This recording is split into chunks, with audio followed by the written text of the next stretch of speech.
I thought we Maybe had we should some music. bust out some song too. That's Bust what out I thought. some of that choir stuff. Hey everybody, welcome back to another episode of Let's Set the Tone. It's been a minute since I've been able to crank these out, and of course, returning once again is one of my favorite people, Wentzillah. Hey. Maybe I'll bust out some Bumblebee for you in a little bit Hey, as well. we were practicing with the mics We a were. little bit, just trying to get them ready. We're mic checking. We were, and Dead Man also made it as well. I see Brent out there. Appreciate you guys popping in. Oh, Absolutely. shoot. They're actually in the... There, people are in the chat. Believe it or Hey. not. I know it doesn't happen often these Hey. days, but hey, Hey. welcome. But yes, I wanted to get you back on. We got a lot of things to talk about. Well, really not a lot of things necessarily, but two big things I really want to talk about to you. And then we also got a special at the end. You're going to do some unboxings. Really excited to see some of these. We are. We've been Some talking comparison. Yeah, which is actually pretty cool to be able to Yeah. do that. So, And I don't review stuff, so I unbox stuff. Because there's guys out there that can really review stuff. So Yeah. I never want to take the shine away from that. So it's an unboxing comparison. Yeah, and I like, for me, like with what I'm doing right now with the unboxings on A World According to Tone, is I kind of look at that as kind of what Half-Ass Beer Review does. Beers, like, I'm not trying to be an expert. I'm just trying to be a simple man, enjoying my toys and open them and talking about them and my initial thoughts. Like, I'm not trying to be a review guy at all. That's definitely not the point. But Right. It's just, and it's a way to also, like, what I look at it as, like, you're kind of a catalog of the stuff you're getting into. yeah, honestly, So, you know, snapshot of you. yeah, it Almost, is. right? But So- yeah, Cool. No, but yeah, we're gonna dive into some of that great stuff that you're doing. But just a few things here with me lately, and I'm gonna keep talking about it because I'm just so excited about it. Is if you have not recently seen my unboxing video of the HasLab Ghost, please check it out on YouTube. Of course, the link will probably be in the description of this as well. But it's very, very awesome. It was very exciting. It's very massive. very paranormal. It's a ghost video. And Yes, there's a lot. Yeah, somebody's guiding my hand, and I don't know if Jesus was taking the wheel or a ghost. We're not sure, but very paranormal either way. But Yeah. it's an awesome. It was there. That took me a lot to edit because there was so much to navigate with the size of it that I had to just edit out chunks big. of stuff. Yeah, it's. Thank you. Yeah. Appreciate I that. say that all the time. It's true. Just because Usually I we're in front of people. It's, Usually I just hear it's a nice size, but yes. Yes. Watch me play with my package. 10 out of 10 Blanco would recommend. That's my buddy right there. So, yeah, so check that out. The World According to Tone stuff. I've got another one coming here soon. I'll probably talk again at the end of some of this stuff, but the medieval Spawn, that latest Kickstarter that McFarlane did.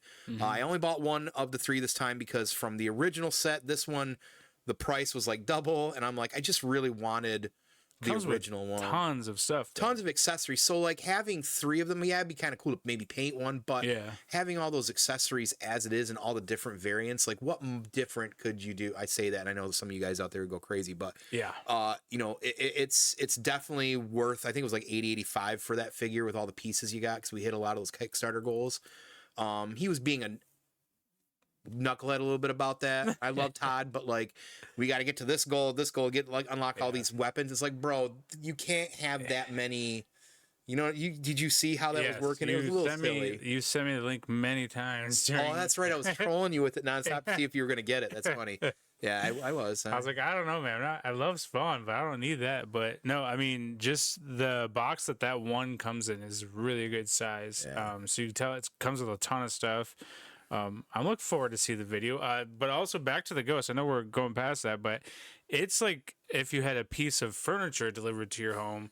That's what this box looks like. It's insanity. Still sitting there, yeah. It looks like someone brought in like a chair or something. Like it's way bigger than Millennium Falcon. Because I had the Millennium Falcon and it was not that big. Right. Like I have the Millennium Falcon. I don't think it's not as like it's very dense. Like Yeah. it's a thick. It's fucking heavy. Yeah. It's like 35, 40 pounds, I think. and the something like figures that. can like they look. It scales better. Like the Millennium Falcon doesn't scale exactly how that one scales really, really nice. a lot closer to scale than like, yeah, because the Millennium Yeah. Falcon is bigger and like, I mean, you can only have it so big. And if I have this guy standing outside the Millennium Falcon, it's like right here. Right. It should be like, Yeah. you know, like the landing gear, he should be able to stand next to the landing gear. Right. But he can't. Right. So there's like little scale things like that. But That looks amazing. So Yeah. For a big price that it was well worth it. For me, and you'll see it if you watch the video. Like, I'm very passionate about Star Wars Rebels. I'm doing a rewatch of the series right now too, and I'm just like, it's like I'm watching it again. It's my 4th time rewatching it. It's like I'm watching it for the first time because I love it so much. I thought you were reading off of something, but I was like, no, that's straight off his dome. That was off my dome. Yeah, dude. You're like,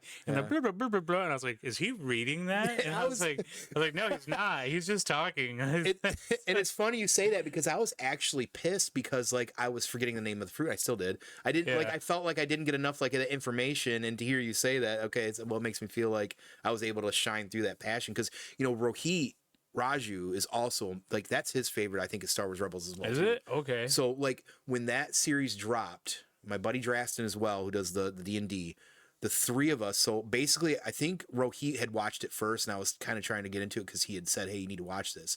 Well, when he got through the season finale of season 2, and I was working on season 2 because he'd already convinced me to watch it. I'll never forget the night that he contacted me. He's like, that is potentially the best thing I've ever seen in Star Wars. You need to see this right now. So now you were talking about Ahsoka and how you're kind of throwing shade at it a little bit, but still giving it props. I didn't understand that. Is it because you like the animated series so much? Yes, it's because Ashley Eckerson. Or is it because you don't like anything new that they put out in Star Wars? No, I actually like. I actually. Okay. Yeah. What? Oh, cool. sorry. Go ahead. No, I really like anything that Filoni's had his hands on. Okay. I'll critique a lot of it, like season 3 of. So when he comes out and he does the Rey movie, you're gonna be about it? No. So it's not anything. I'm just saying, some of my favorite. I don't think he's got his hands fully on that. I don't know what that is. The newer stuff, like First Order, is one of my favorite things. Well, here's the thing. I can't believe we're diving into this already. No, it's fine. We just started. I'm trying to like. This is gonna be us for 2 hours now, back and forth on this. Overall, yes, I do not really like the sequel trilogy. Now, here's the things I will say. There's a lot of things in it I really like. I think First Order stuff is gnarly. I think Kylo Ren was a great character, and I think he got shafted. I think Finn was a great character. He got shafted. I actually think Rey was a great character in Force Awakens. Okay. But she became like this, all of a sudden, this prodigal being of the Force out of nowhere. Is that because she's like learning it so quickly and things? Right, and because even Luke didn't do that. Like, right. And I'm not saying you can't do that. It just felt so forced story wise. Okay. And like so even in Force Awakens when she's actually back and forth with Kylo with the Force and the mind thing, that didn't bother me either. I liked Force Awakens. I thought that was hilarious when he had no shirt on. He's like, Ray. Come on, man. That's a whole other topic. But I'm saying, Amrak Spot, my Kylo Ren, is shirtless because of that scene. That's because fair. I think it's so funny. Fair. No, Adam Driver's the man. I love Kylo Ren. Yeah. And there's a lot of things. There's even some vehicles in the series. Like, there are some things I like. I actually thought Han and Finn's interactions, they had great chemistry. I thought that shit was funny. And and even Han dying in it, like, that was a culture shock in a way, but like I didn't mind it either because it felt necessary. Yeah. And I just felt but the problem is that here's the problem period with the sequel trilogy. All right. Is that there were people who wanted to sit down when they bought it from George and said, people that love Star Wars and Disney, that said, we need to sit down and storyboard out what we're going to do moving forward. And Disney said, no, we need to pump this shit out. Right. So they didn't sit down and write a proper guideline which is for what they an arcing trilogy, which you should do if you're writing anything, period. Yeah. And you can tell from movie to each movie, and then what's his face director comes back in, Abrams, on the third one and can't save it. Has all to the way. recon shit from fucking Last Jedi. Had to try and rethread or unthread or whatever stuff, and then they lean into Palpatine. So yes, by the time they wanted that movie to feel like this crazy Goonies movies, or shoving all this shit in there. By the time they get to the end of it, the story is like it's an unraveled rope. I felt like I couldn't feel the emotions some of the time, so I didn't have enough time to feel what was happening. It was very rushed. So I feel like that third movie they could have made it into 2. Yeah, like, kind of like Infinity War. If they could have pulled some more out, I think it would have been a little bit better. You have the heroes losing in the first movie.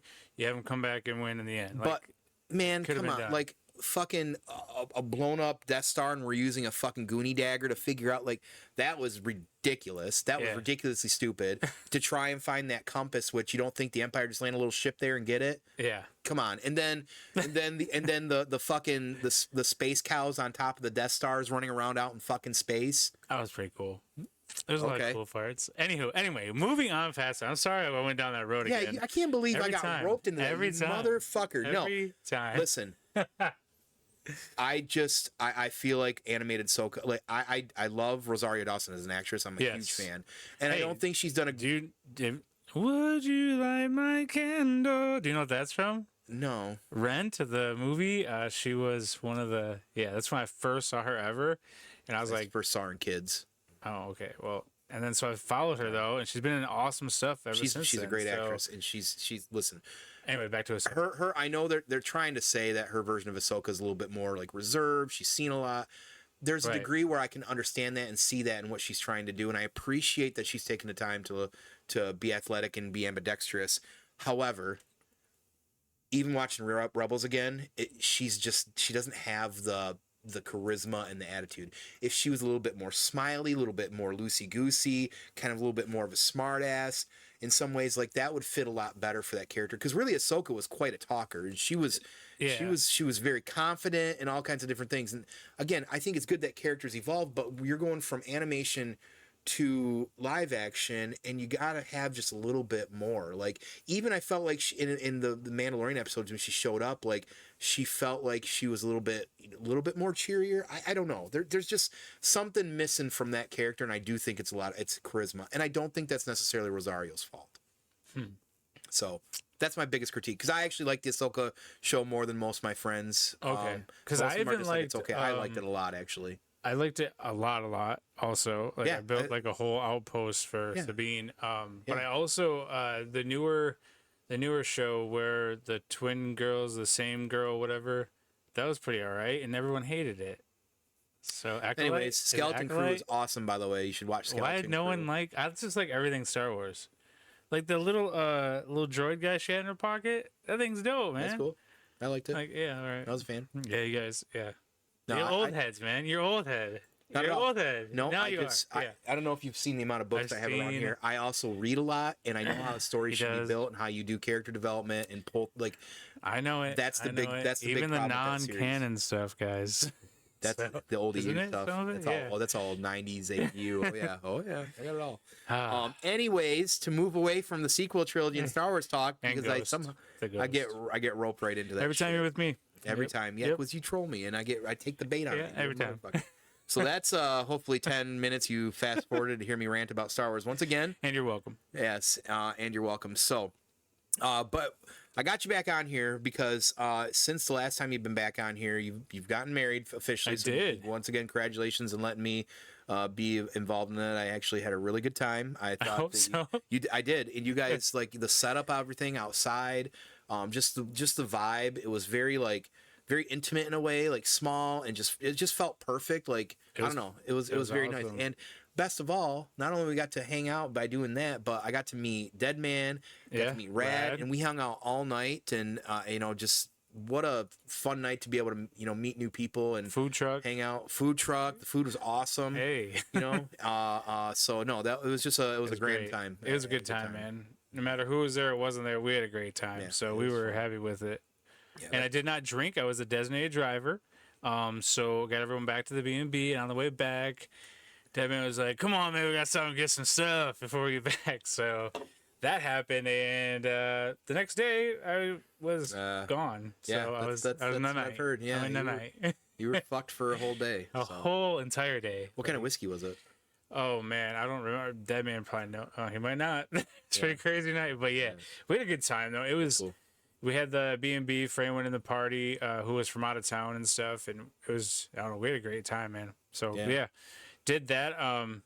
Obviously, we did and it wasn't really a honeymoon, but we went to Legion Con and met up with Grown-Ass Men Toys, stayed with Marvelous at the Fox Den, so hung out with Collector, Comrade, and that's where I got the Beats of the Mesozoic. Awesome. And that's where I met the guys from there, and we're going to dive into that a little bit today. So we did a lot of things in the last couple months we've been doing. It's been a lot. So, and then Amrak Spot was getting not rebuilt, new Amrak, AMRIK is, I wanted to make it a little bit different than Amrak Spot, even though it's the same world. Yeah. It's like just the different part of town. Okay. So I still call it Amrak Spot, but. Yeah, no, it all is. Okay. So just checking. Okay.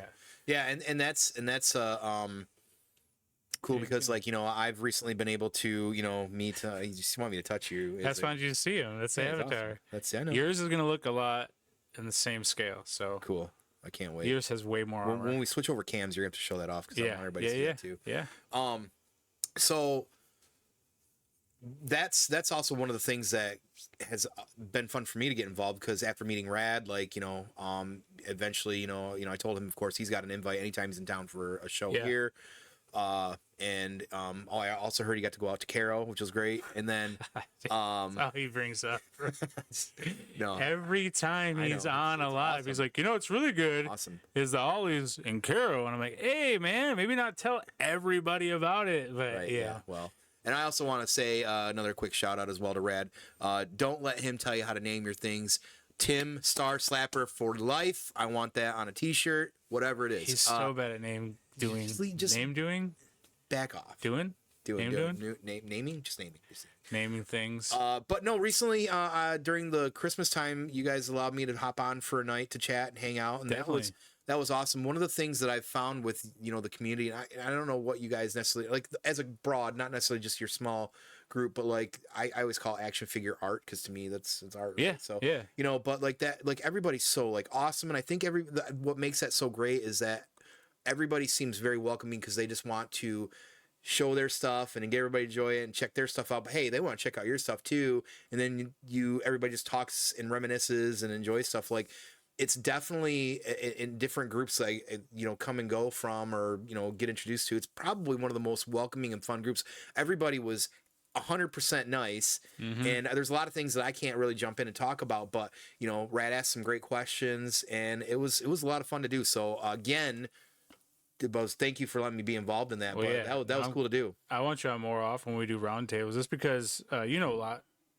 You know a lot about everything that's kind of going on in the toy world. Like, you're very informed and very, like, I fake it maybe, but you have your ear to it though. You know what I mean? Like, you might not be grabbing up everything, but you are a big fan of it. So, and then like this couple things that you're getting and that you're showing off are things that you really like, and we're just kind of showing off a lot. But it's more of like there's no gatekeeping, because I've talked about that before. You say that a lot, which I love hearing that. Like, we don't like it. Like, if you have no world building and you just have like the shots that you take are your world, that's perfect. That's fine. That's whatever you're putting out there is representation of your world. So like everything on Amrak Spot isn't in Amrak Spot. There's a lot of stuff that I'm gonna shoot some stuff today, but there's stuff that I show outside too. So, you know, it's all part of however you want to make that world. That's what world building, world making is. World Makers Consortium. So, yeah. And all of our merch is pretty great. It's the NWO style. Now, we have a bunch of different stuff. My merch is on there too. Yeah. It's all in my Instagram. So, I'll put it link in the description. When I get this out for YouTube, like, I'm going to have a shit ton of stuff. Yeah, so there's a bunch of stuff in there. I wore a lot of it to Legion's Con because I was like, I need to get some new clothes. Gotta promote. Yeah, so it was nice though to have finally be having. But yeah, we have a bunch of cool like different designs and stuff. But yeah, awesome, it's fun. Yeah, I need to get me a shirt. I need a WMC shirt really bad. You do? I do. I really do. It's like the NWO one. So I planned it, but I'm one of those ones where I think about it, and then like when it comes to like buying shirts, like I'm very sporadic. And if I don't do it right then when I'm thinking about it, I forget about it for like a long time. You put it in the cart and then just leave it. Yes. Bingo. Bingo. That's definitely me. So so let's kind of jump into some of that, because like I said, one of the big things that I noticed, like, and this is going to start with actually me being on the show with Rad, and like I guess everything I've seen at that point, because I'm trying to make sure I'm making it Fridays, or if not, I always rewatch it. So every Friday, because I like I said, I enjoy the conversations, and I get to see everybody doing their shit, but I've seen a lot of the Amrak Spot stuff in photo, and I've seen a lot of everybody's stuff on Instagram. But what I didn't realize, and this is what blew me away, so everybody's showing up for shit, and you guys started showing videos of your areas, and you remember I was even messaging him like, I had no idea. Like, it's wild how much on a scale, like, or how much it just takes up room, and I mean that in the bright way possible. Like, it's literally every inch that you can to build, and Rad's showing his shit, and I'm like, what the fuck? And you're showing. Well, and he was on. So when I went on Grown Ass Mentors do the toy room thing, the toy room tour, instead of doing what most people do is they show off their collection, I was like, I want to kind of give some shine to Amrak Spot. Like, I want to show off this part of it because I have a lot more of this, 118 scale than I do 110, 106, 112. Right. So I was like, I want to show this off instead. So I did that, but in in normal fashion, you want to bring on someone who has a bigger version of that. Right. So that's why I was like, Rad, come on. Yeah, because his is pretty fucking massive. Like, I wasn't crazy when I saw that. It's this space. Yeah, I was gonna say it's the like same this, right? space. Yeah, it's like a whole Jesus basement, Christ. and it's 112 and 118, and he has it to where Yeah, it just flows. Yeah, he does. It does. It does. It's not like, wait, why is that 112 figure over here? Like, it all flows together. Yeah, and he's a Master of the Universe guy, which I'm a big fan of too. He's I an just don't collect everything guy. Yeah, and he doesn't just dabble. Like, Yeah. he dives like, in. It's crazy. That's gnarly. Because I was telling Fred, I was like, dude, Joy Toy, these are really awesome figures. You need to check them out. He's like, no. I didn't realize it wasn't because he didn't like the style or how they looked. It's because he knew himself. Yeah. And if he did Started get down one, there. yeah. So now he's got so much Joy Toy and Warhammer. And I was going to bring a Warhammer for you to check out, but I did not. But I also do have some presents I have to grab before this is over, too. So, Okay. World Makers presents. Oh, So, even cooler. Hey, Very cool. hey. So what? Are you ready to do some Sorry, bubble bean? I'm Wanna do done, some I'm bubble? done. Are you okay? I'm Are good. you sure? Are you positive? You want to take a hit of your little smoky? No, I don't smoke. I don't know what you're talking about. Right. Okay. So, Amrak or World Makers Consortium, Yes, sir. what came first? How did, like, of the two? Like, were you already building, or did you Oh, see it? Oh, yeah. And then you were like, "Hey, let's create a group." Like, how did that work? I'm curious The about that origins piece. of World Makers? Yeah, I want to know the origins, and then I want to dive into Amrak specifically. So, kind of tell me Okay. like the origins of the two, because they are threaded kind of one and the same. I feel in a way. Yeah, well, so years ago, I had my good friend Josh Moyer. You've met him. He's What? come into Moyer, yep. Moyer. Gorilla. Yep, Gorilla Customs. He came in. He was like, "Hey, 118's where it's at." I was like, Yeah, I'm not 'cause playing. you were still doing yeah, 112 everything. Yeah, 112 everything everything. 112. Everything 112. Yeah. I would see acid around. I was like, those are cool, but I can do that in 112. He's like, hey, check out this guy, Empire Toy Works. So I was like, all right, I'll check him out.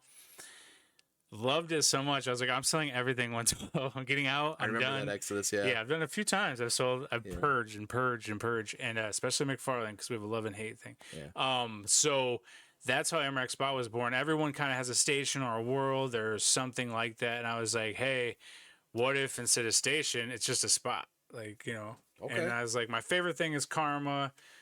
Highly believe in it. What if you turn karma around? It's Amrak.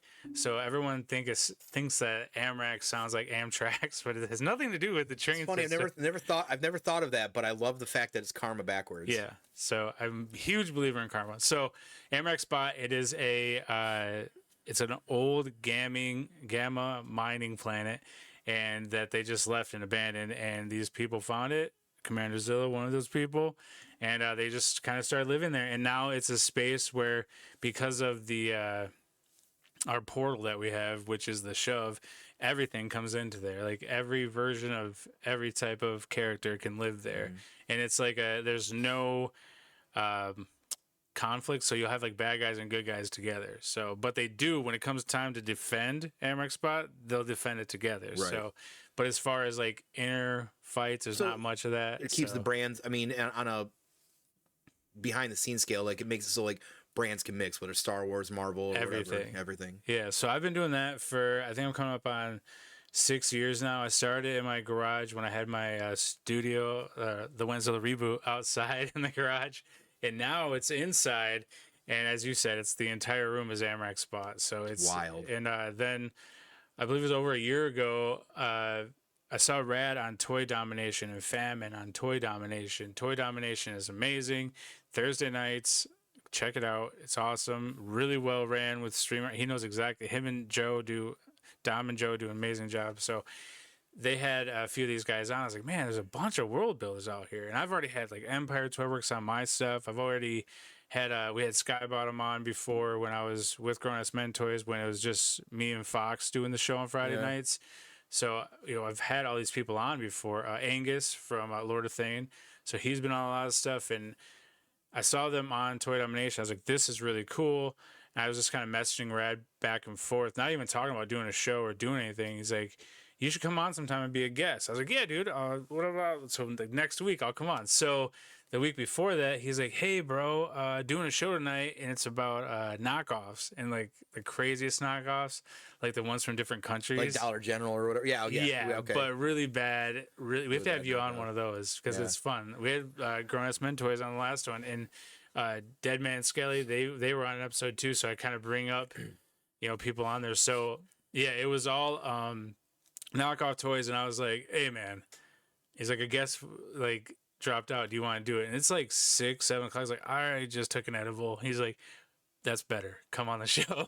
And we just were like, and then after the show, I was like, we should do this we both were like, we should do this all the time. Because we were on Toy Domination, I think, at one time together. He's like, it could be like Toy Domination, because the whole idea we took from Toy Domination, but we wanted to be specifically 118 world makers, and it's not always 118, but that's what the angle is. But sometimes 112 guys will jump in with their world builds, because now it's just anything world building. So obviously there's not many 1/6 world builders out there that we know of. That's a lot at scale. To do. There's only a few 112 guys out there, but there's a ton of 118 because it's it's a little bit easier to do as far as ships and buildings and things. So and 118 are the 3.75 figures that we grew up. Most action figures, GI Joe, Star Wars, things of that nature, whereas 112 is more like the 6-inch figures, like I guess they're not Marvel the same Legends. size. Yeah, like Marvel Legends Black these Series. days. Black Series I know the most. But I believe figure arts are actually they're like more they're more like an 8-inch or something, aren't they? Or something? No, they're smaller. So figure arts are a little bit smaller. Okay, because I know and then you've got the chubby the MOTU, like those guys, and like the wrestlers. Those are still like stuff 112-ish. Yeah, it's kind of weird. Because the way that the scale works, if people don't know, they're watching. So if you and I are 6 foot, we're 1 and 1. So the 6-inch version of us would be 1/12 of that. So that's how it scales. Okay. So, and I realize now, and I was going to have you do this, and I forgot.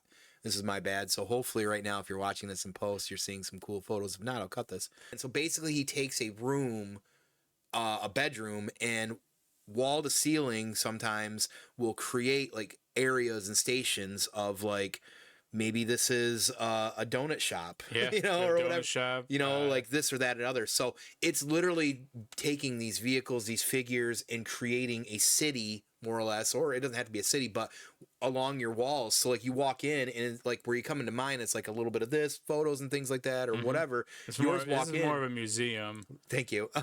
Yeah, right. Well, I'm saying it is. It's I know. Like more of a. I thought that was a joke about my box stuff again, but no, it was. It looks don't lie. really nice. I thank you. Jesus, but everything's just playing great. This guy can't take a compliment, guy. Yeah, whatever. But when you walk into like Amrak or something like that, it's literally like it's a living, breathing thing, which is really neat. And like that's what it was for me when I saw that. I didn't realize that, and I didn't know that. It didn't connect the dots for me.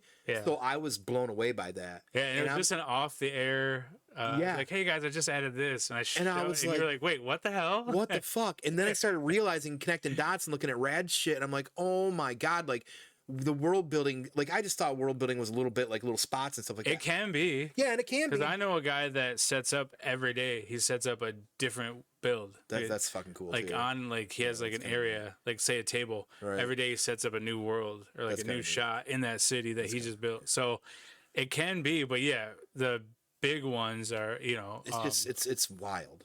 And we get inspired.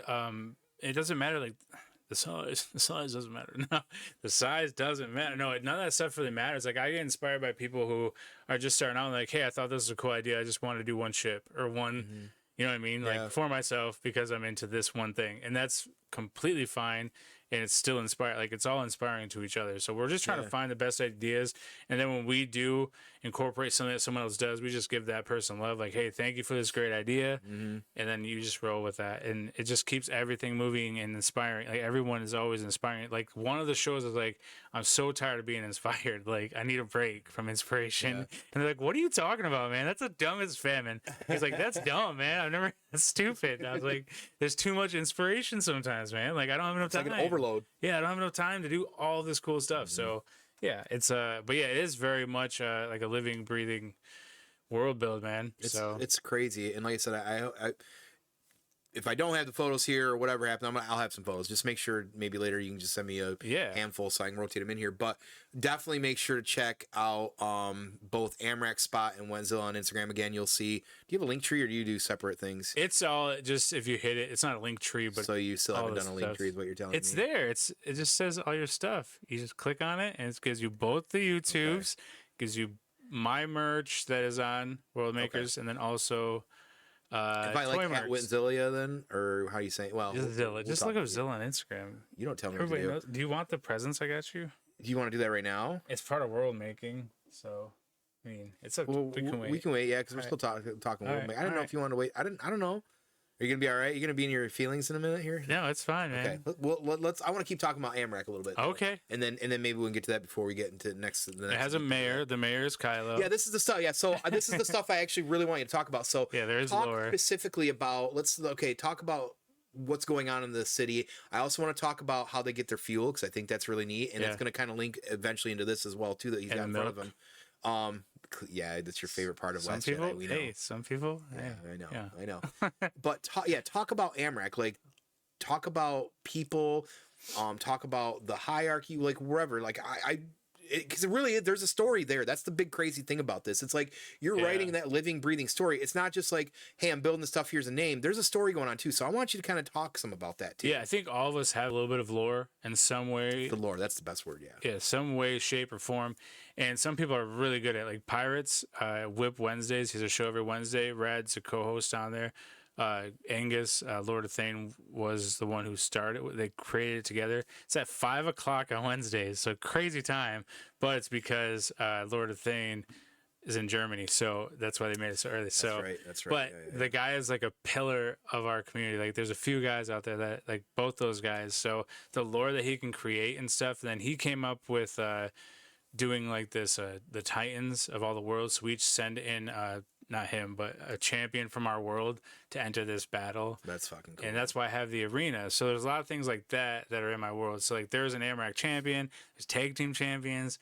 Haven't gone into that lore a lot because I've been trying to build it. Like it's already been built, but it's like I got to finish the walls. I got to do this. So I got all that done now. So it's like I'm finally at that point where the lore can really come out. Start to think about that. Yeah, but we do have a mayor, and the mayor is Kylo Ren. I don't know what to call him yet. If I should call him Ben or Kylo, it doesn't matter. I mean, whatever. It might be. It's almost kind of like an Obi-Wan and a Ben Kenobi thing. Some people might call him one. Some if these are more interpersonal, right? Or right, it's true. And he's married to Rey in Amrak Spot, and they have 2 daughters.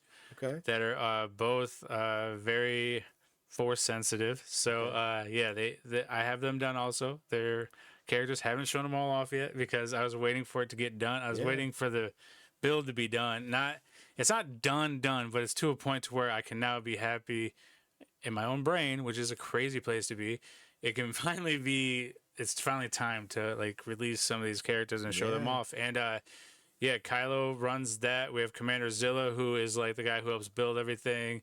He was at one point. He was a shore trooper, so my colors are very much shore trooper colors. A lot of the times, like you'll see like reds and yellows and blues and stuff. But and then I did a first order shore trooper. I do stuff like that, so everyone has like these like shore trooper type colors because I love the shore trooper design. One of the coolest things that have come out in Disney era of Star Wars is some of those. So definitely Rogue One. But the shore troopers themselves with like the dark khakis and shit. Like what a gnarly fuck. That's an awesome character. And the guys in Jeddah. I like the guys in Jeddah that set up like the tank guys and stuff. Yes, fucking cool. And you saw the tanks the other day. That was why I was got some tanks, but I also have Jin and a K2SO. They run the communication trailer. I'm sure you saw the trailer. Yeah, so the little trailer, which was like a bug catcher from Target, Wilhelm Toys and Hobbies, he had it on his channel. And he was like, this thing's really cool. It's pink and translucent. So I just changed it into this command center. Like, cool.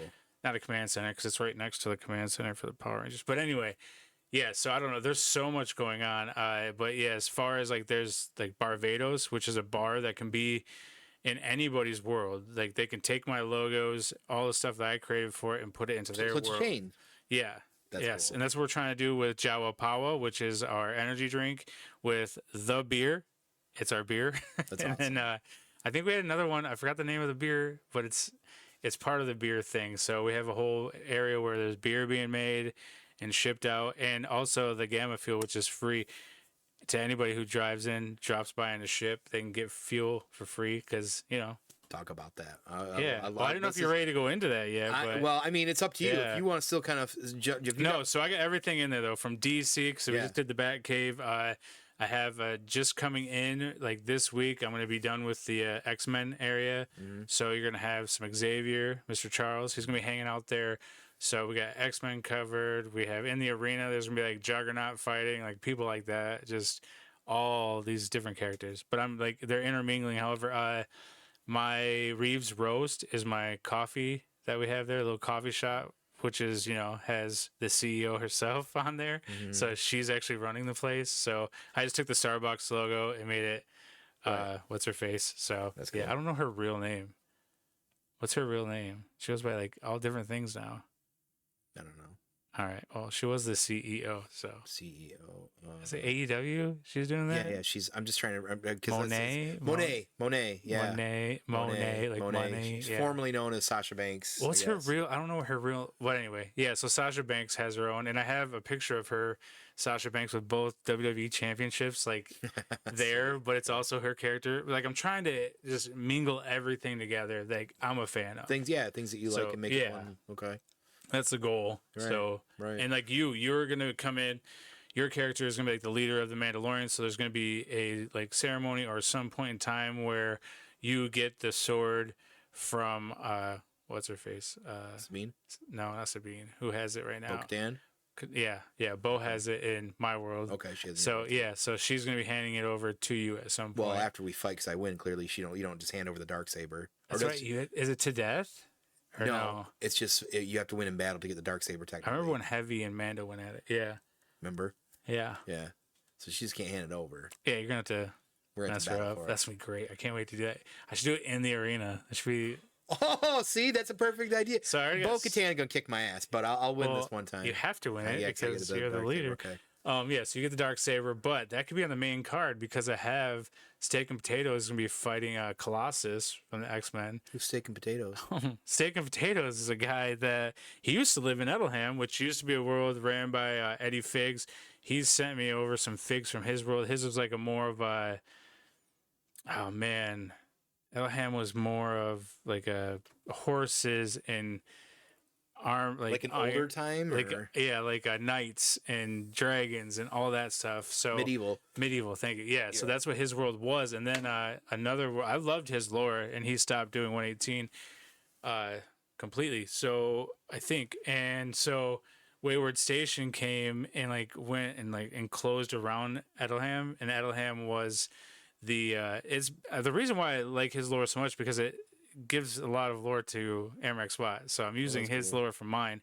So whether or not he still does this, I don't care. I'm going to still run with it because I have the characters. So he had a prince, and their thing was like they made this stone, just like we have Zillah Gamma Fuel.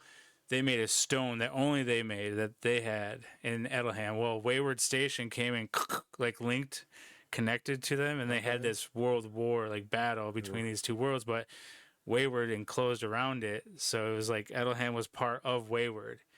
It's crazy. It's like a cyberpunk world came and went around the medieval world to take their resources. That's fucking gnarly. So Steak and Potatoes, my champion of Amrak Spot, was a warrior for the Edelham army who got enslaved by Wayward Station. Commander Zillah went over there, was like, hey, I want some of your slaves, brought them all over, and then like, hey, what do you guys want to do? You're all free now. Do you want to do this, this, and this? So Steak and Potatoes has been there for like 30 years. Damn. Worn it out like in the arena. See, this is it. This is like this is deep fucking lore. Yeah, and then he's had. You could write the sequel trilogy. Much better. You used to write all my stuff. I did write a lot. Yeah, it's funny you say that. I looked at your channel today and I saw them up there. I'm like, oh shit, you're still there, baby. Yeah, it's still there. But yeah, there's a lot of lore, man. I could, like I said, this could go all day. I'm sorry people are already bored, but yeah, there's a lot of lore, and I need to do more videos about that on my YouTube because right now I just mostly do shout outs to everybody that sends me something.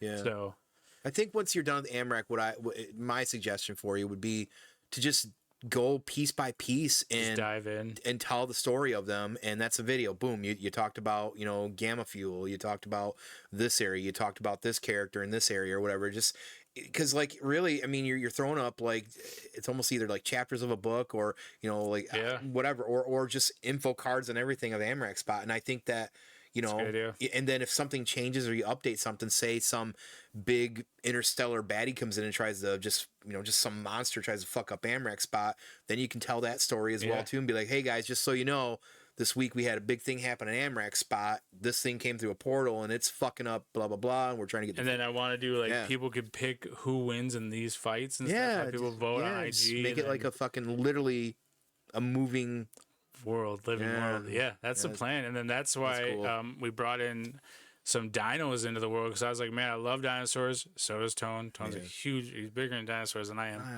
But I own more. You do. But my thing was, how can I make it work? So the dinosaurs are eating off the land of Amrak Spot, which is, as we all know, an abandoned gamma mining planet. So when they eat off the ground, not these guys, but the big stompers, when they Bronchiosaurus, Diplodocus, thank you. Yep, all those big guys, I call them the stompers. When they eat and then they go poo, they're pooping out gamma energy. So we're taking that. I have a poop crew who takes their poo and then they make it into fuel, which is then everyone can have some gamma fuel. Yeah. So, and I think we can still do it with carnivores, because they poop too, man. They do poop. They're not girls. And they do poop, and girls don't poop. Girls don't poop or fart. So they take. I don't know. They could take whatever. If they die, they could take maybe their meat is worth more. Who knows, man? Like maybe it's almost like a drug. Maybe the meat of a carnivore tastes better clearly than herbivore, and the gamma in them. And because they're eating animals on the planet, they're eating off the planet. Then all of a sudden, maybe everybody around there is gamma charged or something. Or maybe it's like stuff, right? Or like an aphrodisiac. You know what I mean? Like, or you could turn it into like a spice or a drug or something like that. Well, yeah, that's one of our drugs. There's gamma spice. See, I'm learning this too. This is crazy. The gamma spice. Even. Yeah, damn, see? Yeah. There's 3 drug dealers I'm 2 steps behind you. Yeah, there's 3 drug dealers. All drugs are legal, but there's still 3 dealers. Amrak Spot is really Amsterdam then. Yeah, it's pretty crazy. It's pretty awesome. No, there was going to be one, but a lot of people have them on their stations, so in their world. So Amrak's boring. Yeah, it's a little boring. Okay, no, there's supposed to be, but the arena kind of takes up a little bit of space. So. Okay, fair enough. You'll just have people stripping at the arena. Yeah, I mean, you could. The arena nights, what is it? Amateur arena nights on there we go. A certain day of the Hot week. body contest. Yeah, right. Steak and potatoes. That's his name. His son is like coleslaw or something like that. I didn't create the name. The guys created the names. So not as good as Tim Starslapper, but I'm a big fan. Yeah. What is let's start here. Outside of Commander Zilla, what is your favorite either figure you've done there or just character in general or a combo? Man, the Mace window I've been showing off quite a bit. It's just an acid rain figure with a vintage collection head, and then I put a beard on him. And I was like, man, if Mace Windu, and there is some story way back in the day when he shows up to Amrak Spot and Commander Zilla's like, hey, be my right hand or be part of my crew, because there's a few oh man, there's a couple guys that I can't remember their names right now, but the guy from Troy, the movie Troy, not medieval, but Brad Pitt was the character. Achilles. He's part of his crew. Wow. Yeah, there's a couple Star Wars characters, and then General Tete. So she's also part of that. Is it General or Admiral? I'm not sure. But everyone at home, it's Admiral for sure. It's probably Admiral. It is in there. I do write it down. I have to look back and look at stuff so I remember who. You're creating so much lore. It's probably hard to keep up. Sometimes. It's hard to know if someone's a commander or a general. So, and I do there. But for you, I was thinking about just leader Tone. Like that'd be cooler than a commander or something like that. Like. Because Mandalorians are a little bit different than everything else. Yeah. There isn't like a ranking process really. Right. Like it's more tribal to me. Does that make sense? Like, I mean, I think Mandalore Yeah. Could be, because technically the original the guy Mandalore was the one that Right. was the first. I think he was like the first like Jedi Mandalorian or whatever with the dark saber. I think was his name. Yeah, it's Mandalore, right? Yeah, no one knows what you're talking about, but you. So it's all right. Shut up. Should deep dive into your nerd head. Whatever. I don't always remember it anyways, but no, yeah. I mean, that would be cool. I just like the fact that I'm going to be in charge of a bunch of Mandalorians. Yeah, that's all of sweet. them. All of them. All so, of them. And I have so I'm many the main to finish. battalion for Amrak. It's crazy because you guys are going to be sharing like this area where the Tusken Raiders are too. So they have a big build coming up too right now. So Sweet. And I'm definitely friendly with Tusken Raiders. I like them. Yeah, I know you do. It's crazy. I love Tusken Raiders. Yeah, big so fan. it's because it's the only spot I have left. That's fine. Me and the Tuskens are gonna be friends. There's so many Mandalorians. That's good. Star Wars has put out so many Mandalorians. Well, I mean, it's hard. Why would you turn off the mold if they're still selling? That's right, and we don't stop buying them. Like when they put out They're the good Death for Trooper their army building and yeah, I think I did like 16 or something I bought or something crazy. Right, exactly. And Hasbro knows that you're sucking on the teat. Yeah, and so it's whatever. So let me ask this. So what is your favorite thing you've done in Amrak, like to build or to paint or whatever? Because keep in mind, one thing to explain, and maybe you do understand this, but everything characters wise and everything are all customs as well. Like you're painting them, you're tweaking them, you're doing all this stuff, right? So it's a lot of work regardless. But like, what is your favorite area of Amrak or something you just really enjoyed building? I hate building. The worst part of world building is the building, like getting the lights set up, like because everything has to be ran. So you hate it all, basically, is what you're telling me. I like the decorating. I like decorating. I like customizing. I like painting. I like that stuff. But I don't like the actual like. Yeah. Well, right here we need metal walls, so I have to figure out a way to do that, but still have lighting coming through, but still have enough plugs here and there, and because everything I have is hardwired. Like if I flip a switch, everything in the world turns on. Is what I wanted. Are you an electrician? No, not at all. So I did a little bit in my house, but that was when I was working with an electrician. But like plugs and stuff like that, like I can't.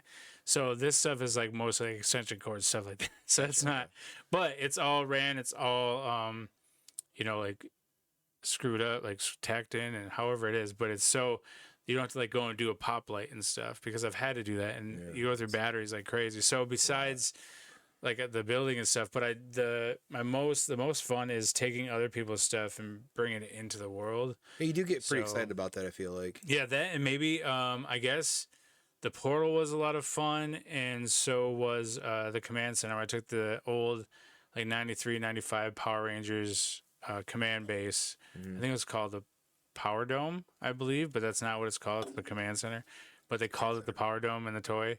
So I took that, did some foam rock around it, made it look Amrak type, but I only had half of it, which worked out perfectly because then I didn't have to like display the whole freaking thing. So I just have that, and then I have some 118 Shoto figures from Bandai, and they're like model kit-ish-esque. They have stickers, so I did those. That's probably my favorite build. Okay. So that the McDonald's is pretty cool. I like all of them. The hanger. Shop. The what? The donut shop. The donut shop is brand new. It's still haven't had a lot of fun with it yet. So it's fucking cool though. Yeah, and like it's crazy because Dunkin' Donuts was made by Timbo Toys. About a year plus ago, when I put a donut shop into my world, I used one of Timbo Toys' buildings because I was like, "Oh, this would be a cool donut shop," and I was gonna call it Manda Donuts or something. It's like I don't remember what I called it. It was something Mando Nuts or Mando Nuts. Gotcha. Okay. It's trying to wordplay. I get you. Yeah. It was dumb. Clever. It's clever. It was dumb. Made logos, did a bunch of cool stuff. Oh man. Never even put it up. Like never even. So he came up with these Dunkin' Donuts, and I was like, "Yo, I already got a donut shop." And he happened to be the person who made the building. He didn't know it was gonna be a donut shop till it got to Amrak Spot. That's funny. And so I just took he's making it a 1/12 scale for his mall. I forgot the name of his mall, but you've seen it. Like he has like the album store, the record store. Gnarly. Yeah, just crazy stuff. Yeah, and he does gnarly shit. Yeah, it's really good. Very talented dude. Yeah. And yeah, a lot of my stuff I get is from him, but like I do my own buildings too. Like, but I just like to use other people's styles and stuff. So, but yeah, Doug and Donuts. There's 2 characters that I made, and then I also made a son of Doug. They're a highlight. So I'm sorry, I'm a huge fan. It's fun, man. Mainly because that Black Crierson was such an awful figure, and you made. I always say his name wrong. Do you? Yeah. Okay. I call him Christensen. Maybe I said it wrong. I don't know. I don't know. You say it way more fancy. Yeah. Grayson. Kristen? I don't know. I don't know. Whatever. But what you've done is Kristen. Chris Statlander? Hey. Hey. Some of our favorite wrestlers. Yeah, oh yeah. Still follow her on IG. Absolutely. She's awesome. Yeah. She just had an awesome match with Willow and another, was it Jamie Hayter? I think. Oh. I don't know, something like that. She's a top dog. Yeah. Yeah. AEW wrestling for life. But I also watch Raw. I love Raw. Love it all. We'll get to that You've too. taken a figure that sucked, thanks Hasbro, and then they tried to spin it like, oh, we're trying to go for the comic book version look or whatever it was. Like, sweet, you guys didn't. I mean, the armor that they sent with it might as well have been like a 1985 MOTU. I think they've re-released them too. They did for based off the show, so you have more detail. Like, get out of here. I don't know the difference, so I just went with whatever. Yeah, there is a little bit between that and the comic, but I digress. But you took a character that was $6 in no time and turned it into this almost abominable looking furry. Yeah, I mean, I'll send the it's pictures pretty awesome. so we can put it up. Yeah, because you're just gonna get to give me some pictures because I'm telling you, this stuff is it's fucking great. Yeah, and it's all off of like I said, Timbo Toys. It was his child, so I just took it and ran with it in 1/18 scale, which is crazy.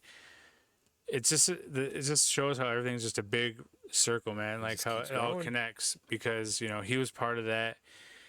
The building that actually it's for. So it's crazy. And he had some tips on what to get. And, some of the stuff looks ridiculous in Amrak Spot. Like the donuts are bigger than his head, but people are just carrying around donuts. But that's what makes it special though, because it is could be ridiculous. anything. Yeah. Yeah. That doesn't need to say, you don't have to say, oh, sorry, it's not scaled wrong. No, in Amrak Spot, the donuts are that big. That's just how it is. Yeah. Or they can be it could be smaller too, because I have smaller ones, bigger ones. It doesn't matter. It depends on how hungry you are for breakfast. Yeah. Yeah. How hungry are you? How hungry? How hungry are you? Do you want the party donut? Like a party pizza? Yeah. Would you like the pizza sized donut, or do you want like a normal donut? It's perfect. Yeah, but they don't sell donut holes. It's really weird. It is weird. Yeah, it is weird. Yeah. See. Should have a character named Holes. No, maybe not. I don't know. It comes with a bunch of baby oil. So bad. I know you're on the Diddy thing right now. So, I do want to talk about World Makers Consortium to kind of fall into that. But do you want to get your things now to go kind of keep with the AMRAC, or do you want to talk World Makers first? Yeah, go ahead. Okay. We talk World Makers Consortium. You can turn out this way too. Which, that looks difficult to go that way. It does. What the fuck are you doing? I'm sure you want the. You okay? I'm good, guys. I'm not cutting that out for sure. That's something for everybody to kind of stare at for a minute. Notice, by the way, everybody, I want to point out, I'm very surprised. I didn't recognize him because he had the sweatshirt on. It had sleeves, and he's wearing a shirt that also has sleeves. I double sleeved it. Hey, man, we got some snow last night. It's been a little chilly. Yeah, speaking of which, fuck this weather. I guess we could have it as bad as, like, Ohio got it worse. They got our weather. Toilet paper for us? For later? Gee, for thank later? You. No. Listen, guys, I was getting bloody noses because, you have to have the heater on so dang high right now. Yeah, it is. It's a little dry down here. I think the humidity right now is like 27. All right, so speaking of Timbo. Brought you a little... Oh, sweet. Hey, let's switch over this camera real quick. Yeah. Let's get her over. Let's see here. Pull that down. Yep, I'll probably pull that down just make sure. There you go. You can if you need to. There. Got some lighting if you want a little bit more lighting too. That's pretty fucking neat. I already kind of know what I might do with that. So. Well, I figured since you're into the 118 game right now. Yeah.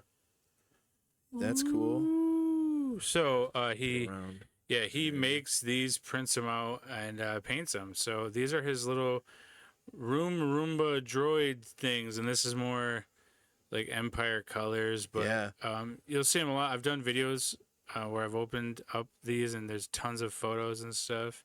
So yeah, that's for Tone. That is awesome. Thank you. You know what this would be awesome for is to use in the Ghost, and also for Chopper to fight him constantly because it's in his way. There you go. You know? Yeah, that's what I was thinking. And then this guy here from dope. Aegis Station. Dude, I fucking love these. Yeah. So showcase that off a little bit. So, dude, when I was watching those, you showing those, I'm like, those are fucking gnarly. Yeah. So this is, as you see on the back, AS. Just little fucking Aegis Station. I just did a video on this exact these ones. So Yeah, these guys are just little pup droids that he has. He is the droid smith of the world building community. So he has droids all the time. Like I said, check out, like I always say, check out his Instagram. He has a big cartel store too that he shows. That is awesome. So, yeah. Thank you for the gift. But as you can see, I'll show you like scale. Yeah. So scale, I'll do like shots with Commander Zillah and him because these do scale up pretty dang well. Yeah. So, he makes them for us. Yeah, and he has, like I said, like the doors, the buildings. He has his own figures also. Like, can you custom paint those little guys too? Or are they supposed to be like that? So because I'm already looking at it, I'm like, man, there's some things I could play around with that. Yeah. There's also the pup droids that have the trees in them too, like the fall ones. He has certain releases on certain days. Showcase show everybody Commander Zillah here for a while. We got the camera up before we switch back. Zillah, he's just on a Joy Toy body. I use a lot of parts, and then actually Joy Toy put out a figure with all the same parts. That's like crazy. The same body, the same robot arm that I got off of another builder. So I took a few of their older builders that weren't, I don't think, name builders yet, or called builders at the time, and I used their parts for Commander Zillah. His tattooed arm is actually off of a different one, but they pretty much stole the complete. I'm sure they never saw my Commander Zillah, but they happened to use the same exact things years later that I used for mine, and then they called it another builder or something. Yeah. So people could now just go and grab. Call it Commander Billa. Yeah, they could, but now you could just go and grab this guy up and put, and then the head on it is a Boba Fett head. The lighting isn't great, guys. I'm sorry. You'd be surprised. Maybe. You can, when you get to closer to the cam a little bit as well too. I can also zoom in if that makes it easier for you. Does that make it easier? I don't know. It doesn't matter. Okay, his head is a Boba Fett head. I just put a beard on him and some tattoos and a little bit of hair. Like, so my idea of like what is your avatar going to look like? It's going to be like the craziest version of you, like my buddy Colin, who I think we've done a show with him before, we've done like some years stuff ago. Together, yeah, he has a crazy beard, and it's like black and white. So in my world, his avatar has this like super long beard that's black and white. Like, but everything is like a little bit. So he's not gonna be like the fat version. I mean, he's gonna be like the ripped guy with cool robot arm.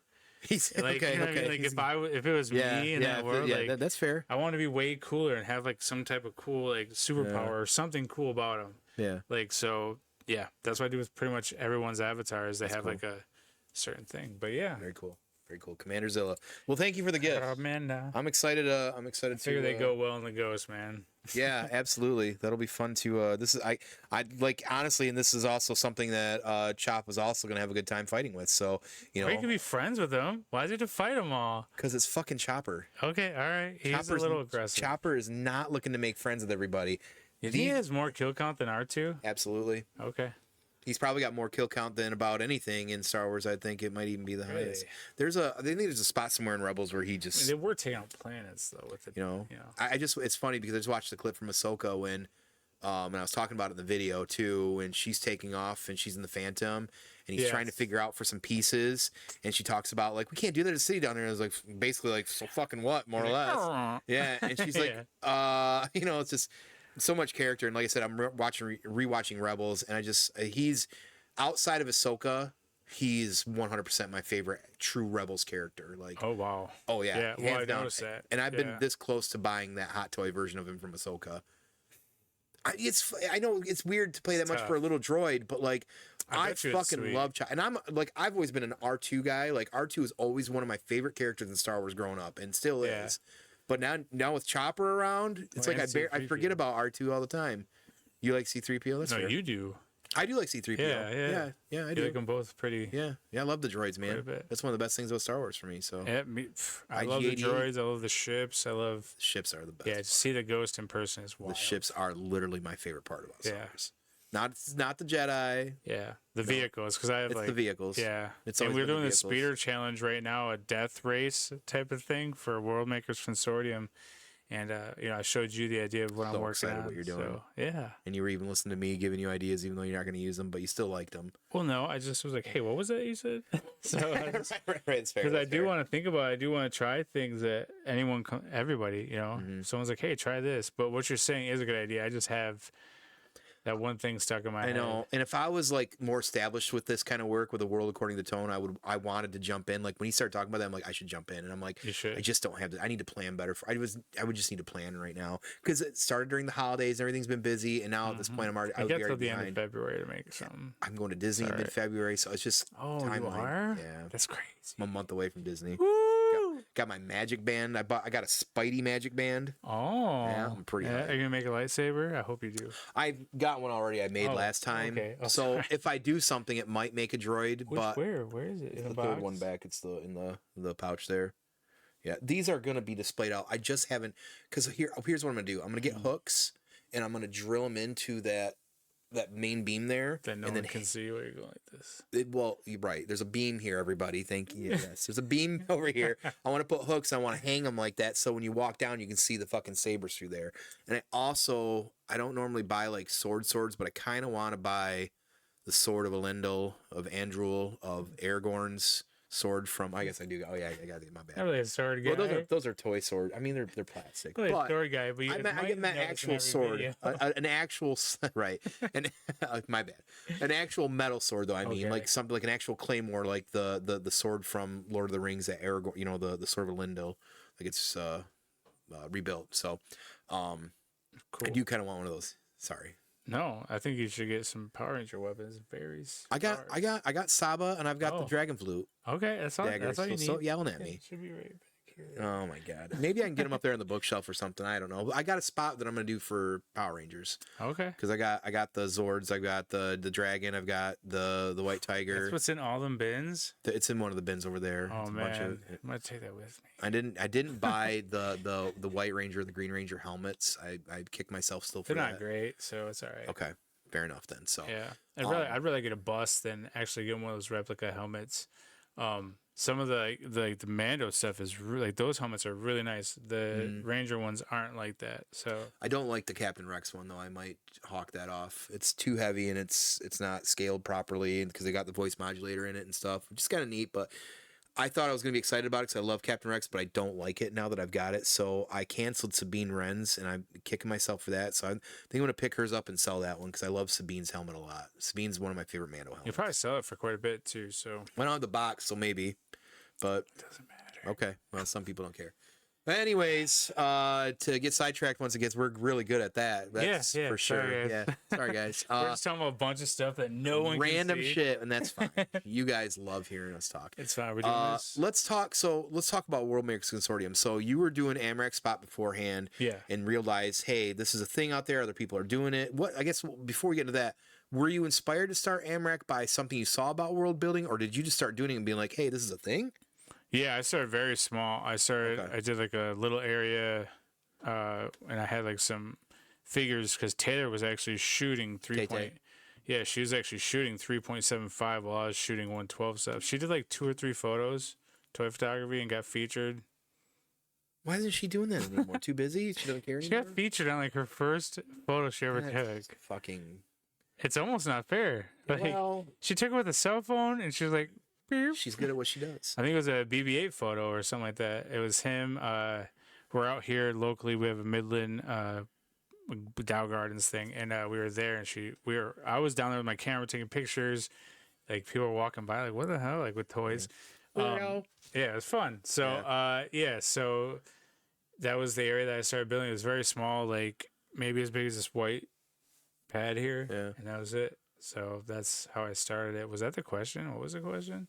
No, just how your Amrex started. It wasn't anything you didn't see. So Like I said, it was from Moyer coming over and being like, "Hey, you got to get into 118. There's these world builders." And I was like, "What is this?" oh, so and that was kind of what kind of yeah, okay. yeah, so that was the first. that's right. I guess you did kind of say that because I was trying to figure out. I was just trying to connect dots. I guess more than anything. Yeah, so that's when it started. Was when he was Okay, kind of he showing me did the kinda say 118 stuff. So and I was like, "Oh wow, I could really do this."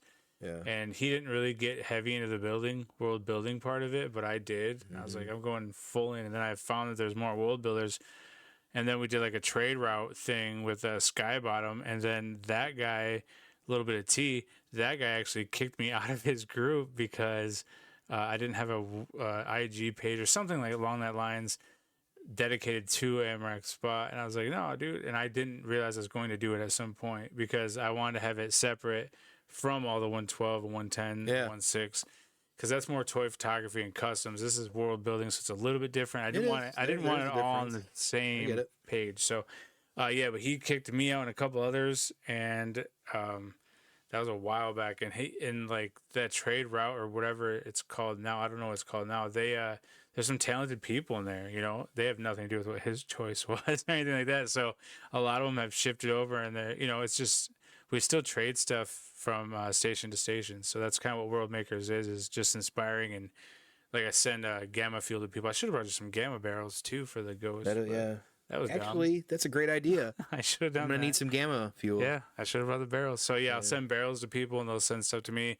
I'll send a crew of like 3 or 4, maybe with a droid. I'm sure you've seen that. Or I'll send out different crews to other people. They'll send me something from their world, you know. So what is it called when it's your thing of your world that, or like a country is known for, like if it's oil or if it's whatever, like your product or your import export. Your import export, yes. Yeah. So the import is the gamma fuel and soon to be Dino milk. So that will be coming soon. So you're milking the teats of these dinos. Not just any dino, a Dominus Rex. Because if you remember in the movie, that's right. It said she had a cocktail of. All right, we all know dinosaurs can be milked, all right, but Dominus, Amrak Spot, they might be able to. But a Dominus, she had a crazy cocktail. She could go invisible. Who knows? Yeah, maybe she could produce milk. Boom. So that's why there's a big Dominus getting milked in Amrak Spot. That's fucking. Which you saw the other day. Wild. You saw and the pictures that you put up on that too. He does a little blackout bars. I didn't do any pictures. You're lying. He's lying to you all. Oh. I get it. It was a joke. Anyway, he saw it the other day. I showed you through video. I asked about it first. I'm like, you got a Dominus Rex? You're like, actually, I sure do. I'm like, oh, well, fuck me in the goat ass. I only have 3 Dominus Rex. Yeah, right. Yeah. And the Stomper boys, like a whole fleet of them. Yeah, I did open up the Diplo the other night, and that thing was huge. Nice. Diplocodus, cactus. Diplodocus. Dracula. So when you had met Rad, it sounds like through different channels. Yeah. And him and some of like Famine and some of these guys. What was the thing where somebody just said, "Hey, we should create a crew. Let's create a group and do this." I just think slowly and surely it just kind of felt like organically. Yeah, because I saw those guys were on different shows, on Toy Domination and stuff. Then I'd follow their channel, and I was like, these guys are really talented, and it'd be great to talk to them someday. And then Rad and I started doing the show. And I was like, hey, we should have Famine on. So Famine came on, and then I was like, Outer Multiverse, Brian, he's always, very much about the community. Like, he's a pillar of the community. Whether he thinks so or not, like, the sharing and the support is also a thing within the community. It's not just about what you build and how you build it, stuff like that, because he doesn't really build a whole lot, but he does do customs. I did do a trade with him. He did semi-custom, so he does do stuff, but just on a different scale. But the support and everything that he does, I think, means a lot, and it just shows, like, you can also, like, it's not just people that just build and build and build. It's not just about showcasing your stuff. I mean, for our show, we don't. In general, like to me, what it sounds like is exactly how I felt like when I was, first started kind of or being on the show or meeting everybody or seeing this stuff. Is like people get excited about other people's stuff and share that. Like that's what that sounds like. Is like that's what the show is about. Yeah. No, I know you. And that's how we found people is having people on the show, which is cool because not a lot of things in hobbyist stuff is like that. Usually, it's very gatekeepy again. And it's not, and that's awesome. Yeah, and you'll never see Rad really. Maybe once in a while he'll show up a picture of something he's working on. Because he has his own videos where you can do that stuff. I have my own channel if I want to drop stuff, my own page. So what our goal is to show off some of the people building the community. Not only that, but the people who are selling products in the community, like Timbo Toys, Aegis Station, tons of people that have gotten expose stuff them. Yeah, bring them out and then show off everyone's world that is willing to come on. And like, who else is going to see your shit anyway? Right. Like, your family's not going to understand it. They're not going to get it. They're not going to care when they like, cool, man. This is really cool. They're not going to care like we're going to care. So, we're doing it for ourselves. It's not a huge community. I mean, it's big. It's big enough. There's always a new world being built, but it's not something like how people are into horror movies. You know what I mean? Like, which is 90% of the people in the world compared to world making, it's a little bit smaller community. Very much, So, yeah, and niche. and it's not just all Black Series talk, and it's not all this talk. It's a very small community, so it's kind of cool that it's doing pretty well. So That's cool. yeah. It's fun to see. But we like to show off people's stuff. That's our biggest Yeah, thing. yeah, It's and like when what I see, like especially on your Instagram, is you're not really, compared to all the sharing you're doing, you're barely showing your stuff unless it's a post.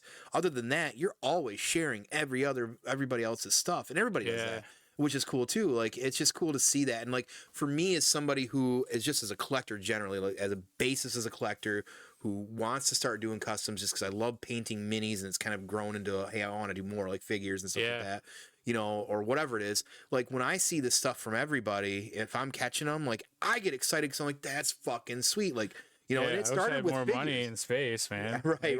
And there's so much cool stuff out there. Yeah. And it started like with figures for me, like watching, because originally when I first met you, it was 6-inch figures, like, you know, whatever, you know, and I'm just like, man, this dude's doing like, I'll never, like the Mysterio you did that one time. Like that's still like, right. Comic one? Yeah. Oh, yeah. I did too. Yeah, I did back to back. You did amazing work with those. And then like even the figure you made for me, you know, the Punisher War Machine, so gnarly, like, but I'm saying like, that's what started me years ago wanting to do this, because I already love, like I said, I love Well, and painting. you and Sean got into doing And we started stuff. with the 3D print minis, which I'm still doing and do on the channel, or I'm getting back into. But like my next step is I'm using that as a practice form to then start getting into painting some of the 6-inch stuff that I've got that I want to, you know, customize or whatever. But you know, I just when I do it, I think that you get in your way sometimes, your own way. I do. Well, it's the perfectionist thing. I know. Sagittarius. You know, you get. I know you understand it because you're the I know same. everything's leveled in here, and I get it. Oh, you have no idea what it was like when I'm doing those. And thankful that I've got somebody like Britt on my side and patient and knows how to handle me now.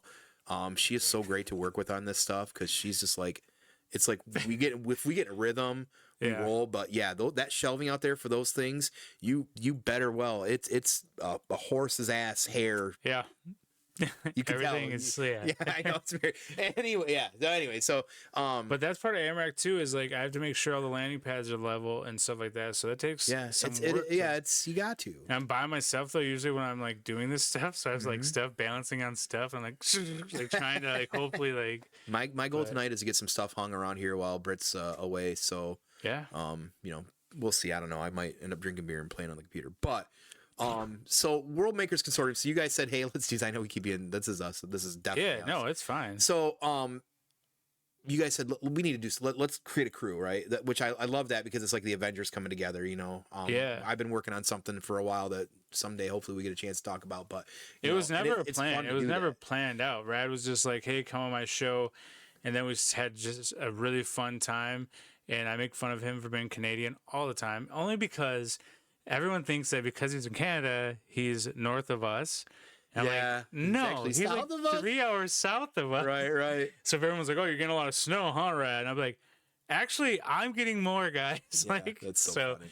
Yeah, because we're in Michigan, he's in Canada, so he's like just like here. Yeah, right. Like area, yeah. So, or is it Toronto? I don't know. But yeah, he's south of me. But no, it was just fun. And then being able to meet him, and he came, spent the weekend with me. We did some toy hunting. All that stuff, but it was never a goal of ours. We never planned like we're gonna have a crew or anything like that. It's just, you know, as people come in, we just bring them in. Yeah. So, well, where did the name come from? So how did that start? Like, we need to name this. Like, we need to brand it or whatever. I hate the name. Consortium. Like, no one uses that word. No, Rad. I was like, how about instead of world building, we call it world making? And he was like, that's a good idea. We'll call it World Making Consortium. And anytime you do something with somebody, you have to give a little bit. And I was like, dude, consortium. Everybody, look at I was this. like, consortium sounds dumb to me. Yeah. I still don't like the word. All right, really? I can't even say. I didn't know what it was. What does consortium even mean? Yeah, look that up. I believe it's like a. I guess I kind of have an idea. I believe it's like a group or like a club. Oh, look, I don't know how to use my computer. Awesome. Fucking gnarly. And so consortium, an association typically of several businesses or companies. Okay, so what it sounds to me is like a high level niche group giving it a nice professional edge. So I like Consortium because I like weird words. Right. So for me, World Makers Consortium sounds nice. Sounds awesome. I'm a big fan. NIECE. And you hate it. Nice. Nice. Oh, nice to me. The logos too is very much inspired by Absolutely. Famine, and because we always do the wolf pack at the end of the episode. Yeah. He started it, and I was like, dude, we should do the. I don't know if it was me. Somebody was like, let's Actually, do NWO. Everybody of your crew, he literally looks like somebody that would have been in Wolfpack. That's awesome.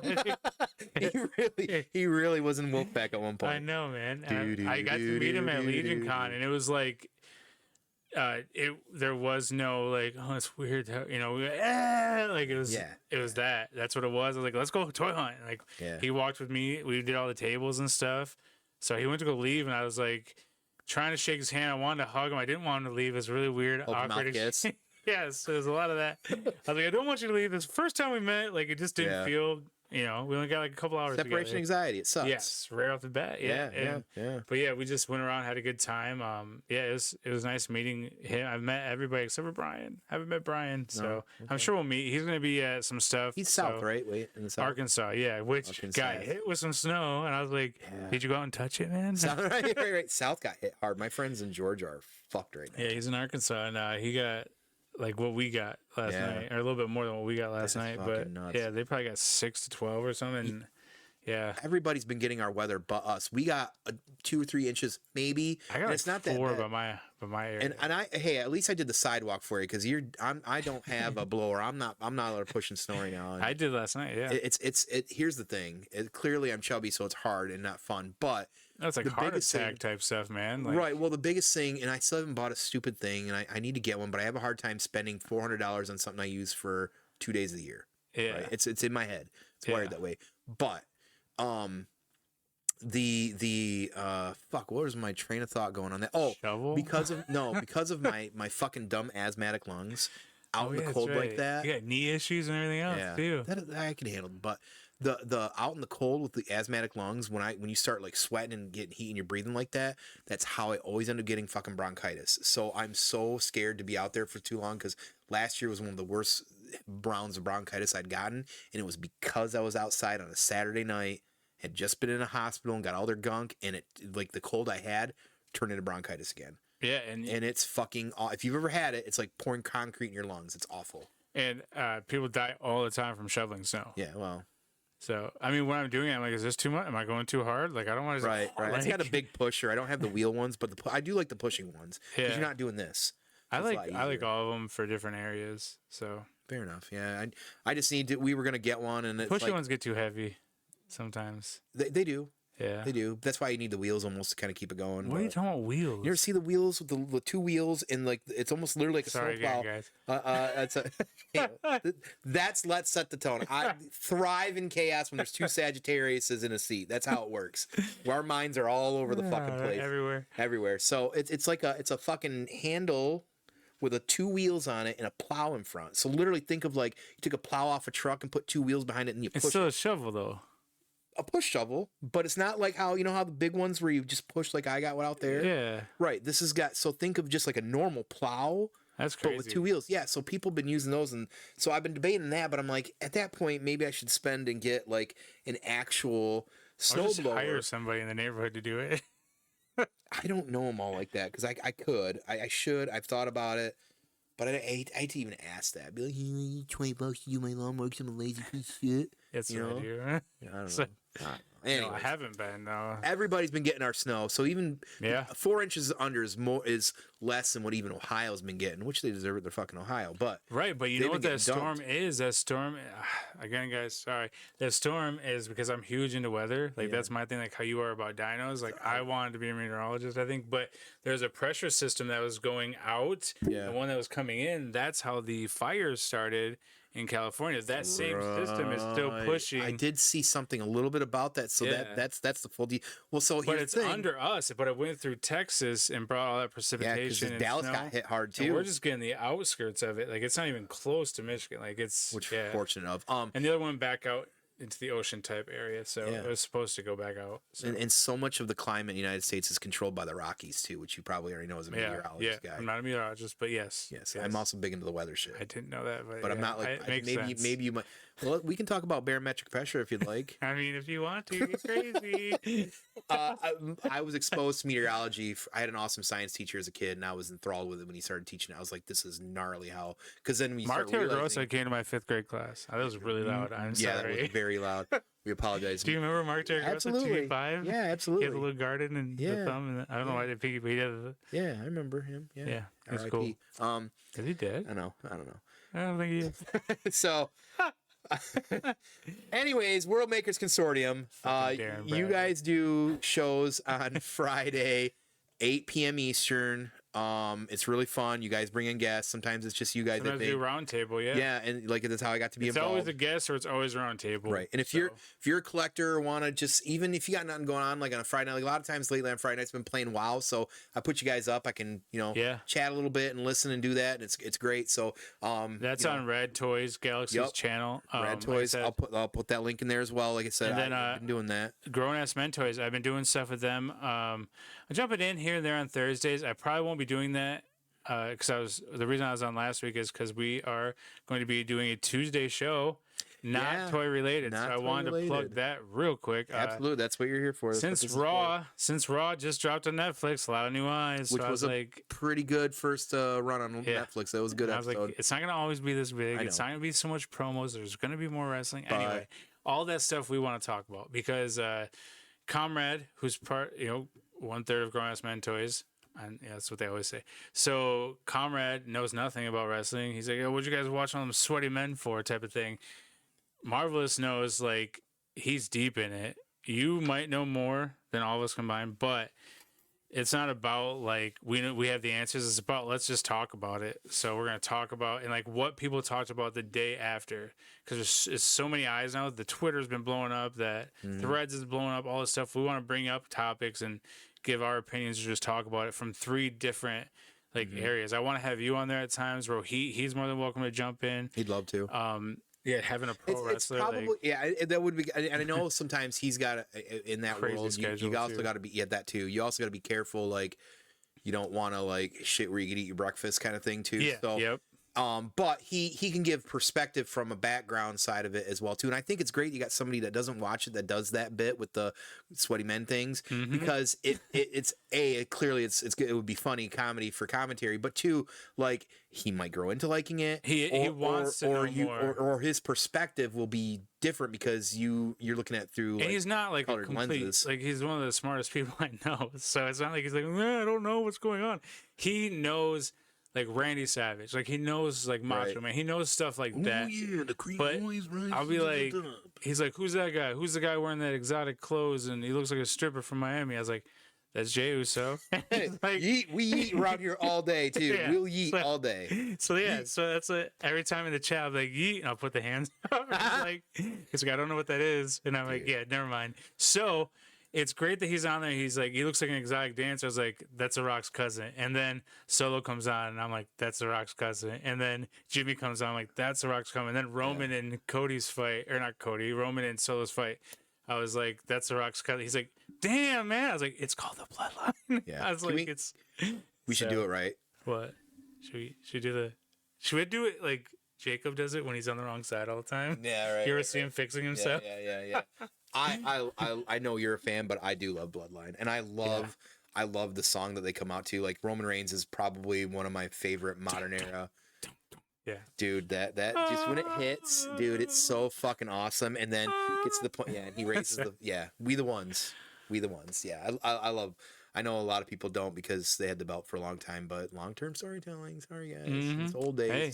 And then that's the thing is like, so I saw, because you have all these new eyes on wrestling, I saw people being in comments of things and saying things like, well, why didn't Solo acknowledge Roman Reigns on Monday night? Like, why didn't he do that? I'm like, well, you're not a fan of wrestling. They need to push this out. Like, that's not what happened tonight. Like, yes, he's going to acknowledge him or not at some point in time, but not tonight. No, you they're don't still feuding anyways. you don't blow your whole load on the first night. Like that's not how it works. Solo ain't done with fighting out Roman yet, and we don't even know for sure where the Rock's loyalty is really like. Right. He was playing all nice stuff. I saw. He broke the wall down though. He definitely broke the kayfabe wall, and I know that's modern wrestling. And I had a friend who was pissed about it. Frustrates me because he's drinking with Cody in the back, but they could turn that into a flip at some point as well too. So let's hang on, pump the brakes, because and like I said, the fans are smarter now, so we get it. Like, we're all marks now at this point. Yeah, we get it. But, are you guys just going to talk about WWE? Just Raw right now. Okay. And I'm sure it could form into maybe if there's a PBE, PBL. What are they called now? PB pay-per-views, PPV, or I don't know. What do they call it? Like something. I asked that because I don't know if you guys will ever talk like AEW or you want to stick mostly. We can. We're not stuck in anything. We're just calling it beyond the bell, and we're gonna go over stuff on Raw just because there's so many eyes on it now. Which is fair. I only bring that up because I wish AEW got to do with like Prime or something cool. They're on HBO. What are you talking about? Are they? I didn't know that. That was the big. I stopped watching. Once Sting left, I left. Dude, stop. First of all, I'm saying second of all, he left. I watch Dynamite now. I watched Edge come in. Live streams on HBO every Wednesday at 9 p or 8 p.m. I didn't know that. You don't have to. Yeah, it's not. I have TV HBO, anymore. so you can start watching it. Yeah, so we watch Sister Wives hard, so we have to have HBO. So HBO is one of the greatest apps ever. I believe it. I fucking watch all of it. Like that's the point I'm getting to is like I can talk WWE, I can talk AEW, and I can even talk. That's how we started like seeing each other more was AEW because we were both hyped. That's what got me back into watching wrestling. It wasn't WWE, it was AEW. So I don't like Luchasaurus was my favorite for a minute. Big I know he's like, what's he called now? Like side whiplash or side whiplash. He's kill switch. Kill switch. I just don't. Stupid. I don't like gatekeeping in wrestling. I hate the fandom. It pisses me off. Yeah.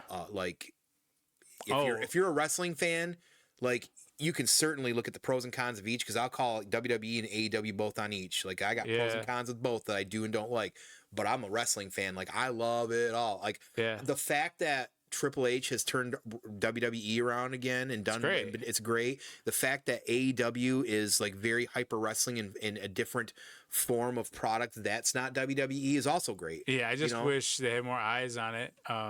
Like you said though, it's very much it's because of the gatekeeping, man. Yeah, it's more about wrestling. It's more of a wrestler's show. Like WWE is more of a there's peacocking and promos. Right. But it's fine. Which is fine. But you listen, you can't gatekeep the shit. Are you a pro wrestling fan? Yes.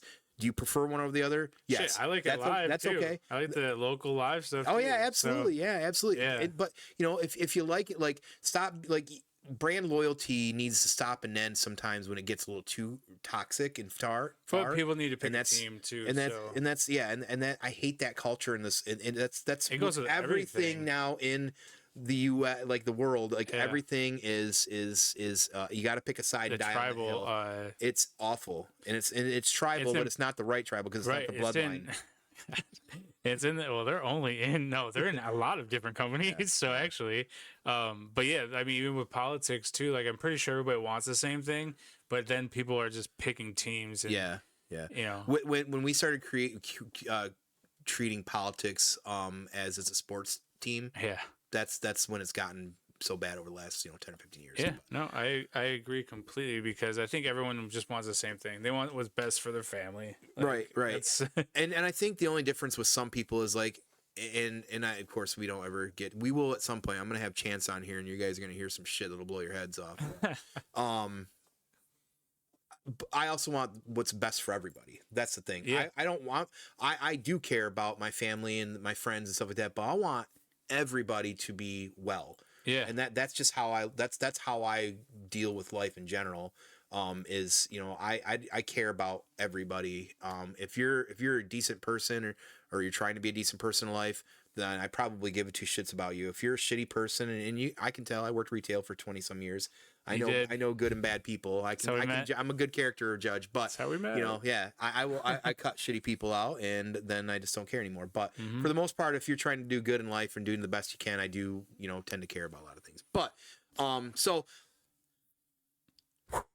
we could bounce around this shit all day, but Yeah, I we got gotta another tell 3 you, hours on politics. we probably could. Should I do I this? know I can because that's a big part of my life, but I digress. I never talk about it online because people never agree with you. That's fine. No matter which way you go. And it is what it. Well, that's why it's hard to talk about it on a public forum because you at this point because of what we talked about the tribalism, you're not going to change minds anyways. Yeah, it happens with toys too. Like people are like, oh, you like McFarlane? Oh, you fucking suck. Like, dude, I love everything else too. Like, that's like I've got my issues with Hasbro's I'm very loud about, but I still buy some 6-inch here and there. Yeah. You know what I mean? Like, I know I'm literally bending the knee. Like, I'm not a Mattel guy, and as you see, I have these, and then I'm going to be talking wrestling, and in that wrestling show on Tuesdays, between 7 and 8 p.m., starting next Tuesday, we already brought it up Thursday, going as meant to us, but Mattel also makes a lot of the figures that I'm going to be showing, like, because I will have figures on there from time to time. I'll probably unbox one an episode or something cool.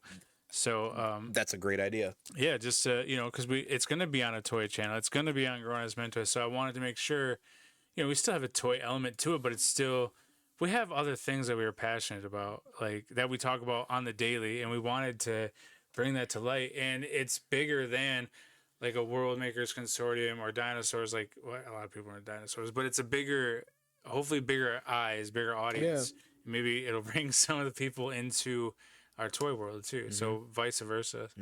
So it's just like listen, it's just like we say with our good friends that did the D&D, the 7 Dungeons, and Josh does the half-ass beer review stuff. It's the same thing the three of us been saying as content creators that sometimes do work together, is that everybody that plays D&D, or not everybody, people that play D&D probably also play video games, watch movies, and like to drink beer. And you can say the same thing about everybody's stuff. People that might watch my stuff for a trailer reaction or a game review probably also drinks some beer. Oh, probably likes to roll some dice or like some fantasy shit. You know what I mean? Yeah. So if it catches, it catches. If not, it's fine too. Right. Absolutely. So I think it's great that again, it's trying to break those gatekeeping barriers down that we've been dealing with as literally a community in our world. Real life for too long. I think that's like a lot of people want no more of that. I'm so sick. I'm sick of toxic fandoms, and because it's all about gatekeeping. Like I said, like the wrestling thing pisses me off more than anything. I'm to the point now that I anytime a wrestling thing pops up on Facebook or wherever, Instagram, instantly block it.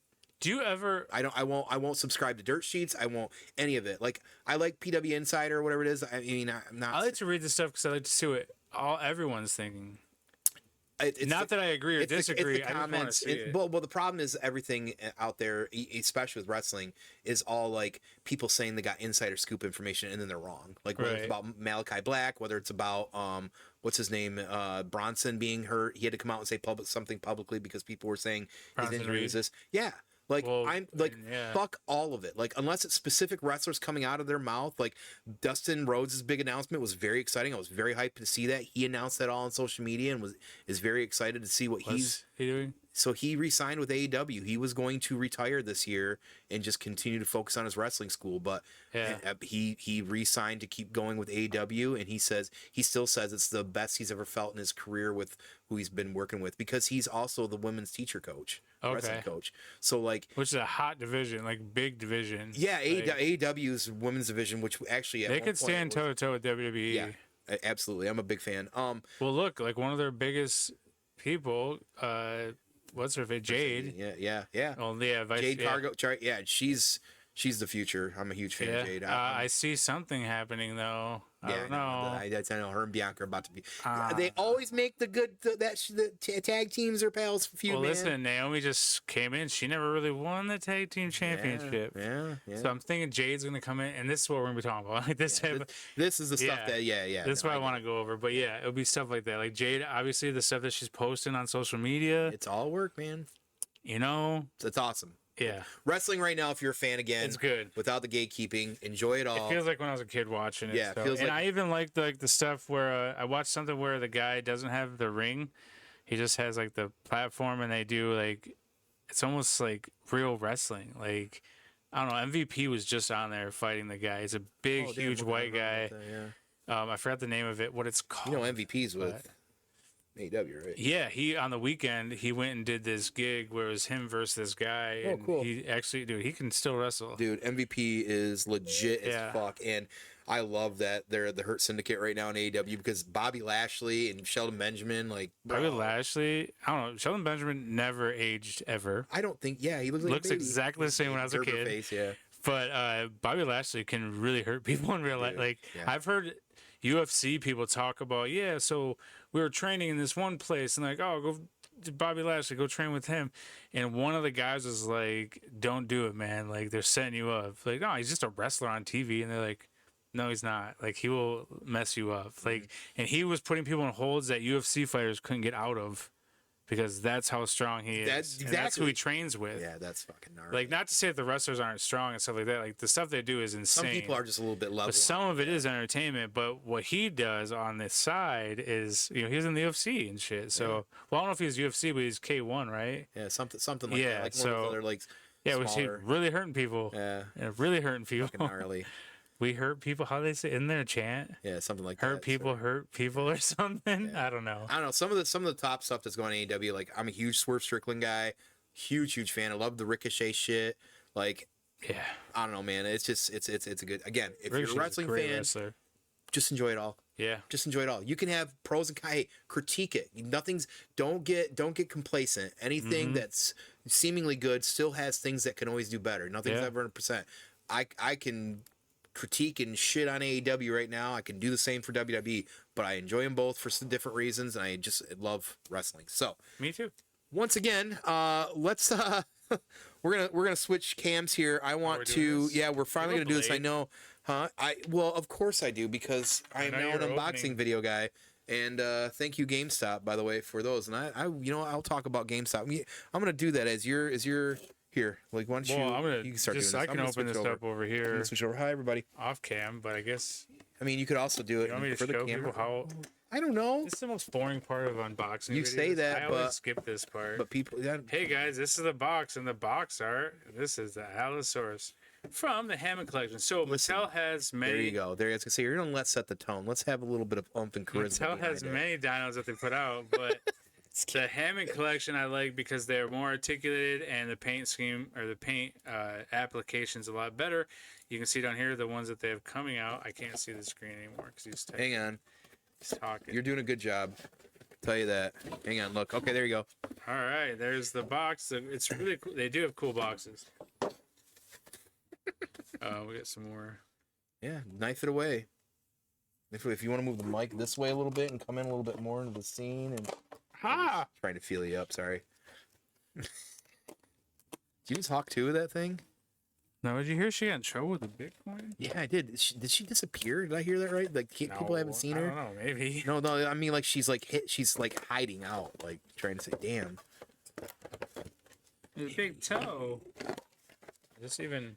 Sorry, everybody, for the lack of delicacy that you normally see in the world according to Tone. This guy's a brute over here. He's got his meat paws all over. Just kidding. So this is fun because, I mean, this is really like a hybrid of both of my current products of the world according to Tone and Let's Set the Tone. So we'll have to come up with a cool name for that, but we probably won't. That's You don't really have to just... have a name for everything. Just It's I know, alright. it's a me thing. I can tell I you know. that. Yep, you know me. This is really. Hope that got on the mic. Oh my god. Sorry, guys. It's not that hard. Well, if you watch the Ghost video, there's a time where I'm trying to get the thrusters into it, and it was giving me a bit. Jesus. All right. So No diddy.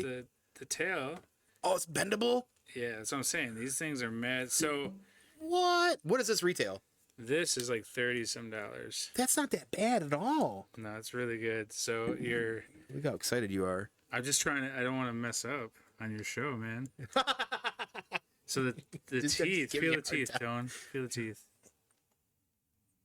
Isn't that cool? That's actually really cool. It's like a softer rubber. And you were talking about the plastic, because I did watch your video and I did listen. You were talking about the plastic that some of the vintage collection made out of it. So I believe so you can have more articulation and they're more pliable. Yeah, So- I was just surprised by that because it's so soft. It's like they were boiled. Jurassic Park is always really, when it comes to their dinos and stuff, they always have really large feet, which isn't actually how their feet would have been. So, and then some of the colors also are a little bit Well, it's all made up. basically at this point, right? So, what Beast of the Mesozoic, Creative Beast, and I've sent you some of theirs. Oh, you wanted to show more there? I wanted you to play with it for a second. I'm gonna showcase what I'm gonna play with. Oh man, you're gonna get me into the Hammond collection, aren't you? Are they still available, or are they getting expensive? Yes, dude. Can I get a T-Rex? Yeah, you can go to Target app right now. They'll have it ready in 2 hours for you to pick up. Shush your face hole. How much is that T-Rex? What T-Rex? Why do you keep calling it T-Rex? I want a Tyrannosaurus, bro. I want a there are massive. Hammond ones. You have They're one that you a were little bit supposed to bigger gift than me, that. but you took it back home. So you're talking about Big Rexy? Big Rexy. Yeah, and this is Beast of the Mesozoic. So they're trying to do more color palettes that are what they think it would have looked like. Right. So, and the difference between the two brands, just by looking at them,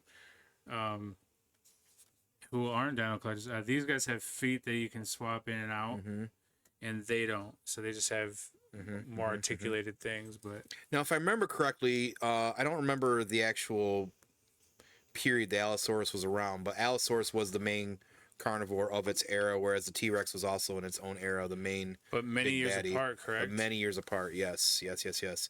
Allosaurus was also not as large necessarily as the T-Rex, but a little bit more versatile because they have not only just smaller statures, but their arms can do clearly much more than what a T-Rex can. Yeah, So, T-Rex is pretty limited when it comes to the arms.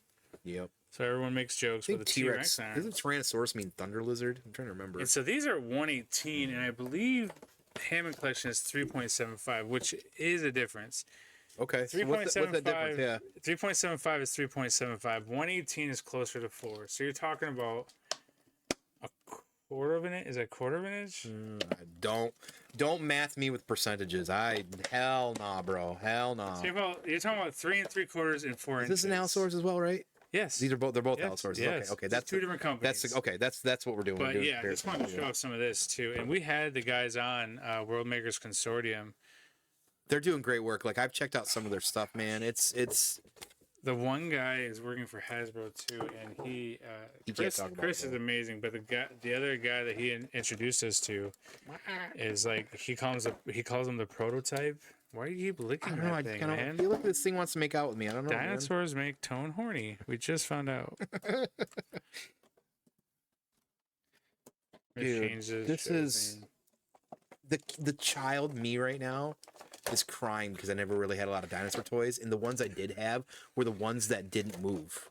You know what I mean? They had no. They were just big plastic T-Rexes and Triceratops. And there was no articulation.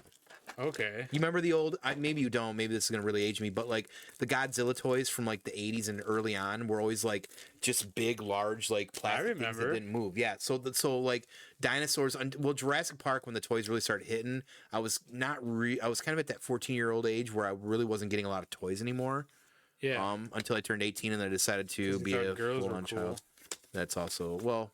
I never even got any Power Ranger toys as a kid either. I got rid of my. Well, you're a little bit older than me. Power Rangers. Yeah, that's what I'm saying. It's outside of my scope. I missed stuff just by like a year. Yeah, like, Blanco, it's awesome classic too.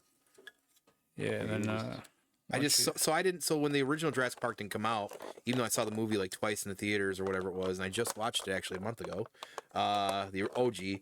I never had any of the toys for those early lines from Mattel, right? It was Mattel. yeah. No, I had like the command base and stuff. So fucking cool, man. Oh, these are tie-on ones. We'll showcase it here in a minute because he's got it in his lap. Everybody, if you can't tell. Well, you want me to do this part on camera? I just like Wanna hurt I like this giving guy? you a hard time. The last time on this fucking show, guys. I'm out of here. So I'm kidding. I love you Tone. got your haircut done today? I did get my hairs did. You go to somebody special locally. Are you like one of like when I used to have hair? I'd go to somebody and always Yeah, have to you book met it her. at She was at the wedding, bro. Summer. I think I remember. She works at a barber shop, and I was lucky enough to have her as my stylist, and she can do it all, man. Like, look at the line job. The line job is very nice. Yeah. The beard Beard looks is not nice a and fucking joke. juicy today, real crispy. We'll Yeah, say probably smell amazing. But clearly. yeah, so you can see the feet. I'm not gonna put all those on today, right now. But you can customize some feet. That's cool. Looks like it's even got a hole for postings if you want like something better for feet. Yeah, for there's some articulation I can see from here on that too. Yeah. So I think that these are better than Hammond. That's my personal opinion, but it means a lot more than Hey, most Blanco. people's. Got something for you, buddy. Look at this. Oh yeah. Is it okay if I act like a child? Oh, I don't care what you do with the dinos. Oh damn. I wanted you to play with them. Not. I'm excited to do this. So you see the difference in the joints too. This Allosaurus from I'll make sure that I'm saying everything right. Yeah, say so some shit. Creative Beast Studio makes Beasts of the Mesozoic, and you saw some of the new stuff that they're coming out with. Yeah, there's an some sweet shit coming. Allosaurus coming out with armor, so you could have this Allosaurus and just buy the armor pack to put on them. You don't have to buy the Allosaurus that comes. They also have a dragon coming. I don't remember the name of the toy line. I'm gonna look it up right now. As a kid, so here's something just to also prove that I was also a dinosaur fan. There was a toy in a cartoon me growing up called, I think it was Dino Riders. Yes, there was. And I was fucking obsessed. I didn't get a lot from the line that I wanted because they had. I always wanted the T-Rex because it looked awesome because it was a T-Rex. That was my favorite, right? Or the like Brontosaurus with like the mobile like command center on it. It was it was Dino Riders. You're right, my bad. But man, so you're talking armor with these dinosaurs too? Is just it's just biting my nostalgia, my little nostalgia nipple here. I needed some heat. Wait, oh, you got it? No, I'm gonna need some heat. So that's the thing, because it's a little bit higher quality. You need a little bit of heat to get stuff to plug in, stuff like that. So. Well, I don't know if I've got it down here, it'd be an easy repair. I do have a little heater for that sort of thing. So we can check if you really want to check. I do want to see you get that on there. I mean, it's on there, but it's not staying.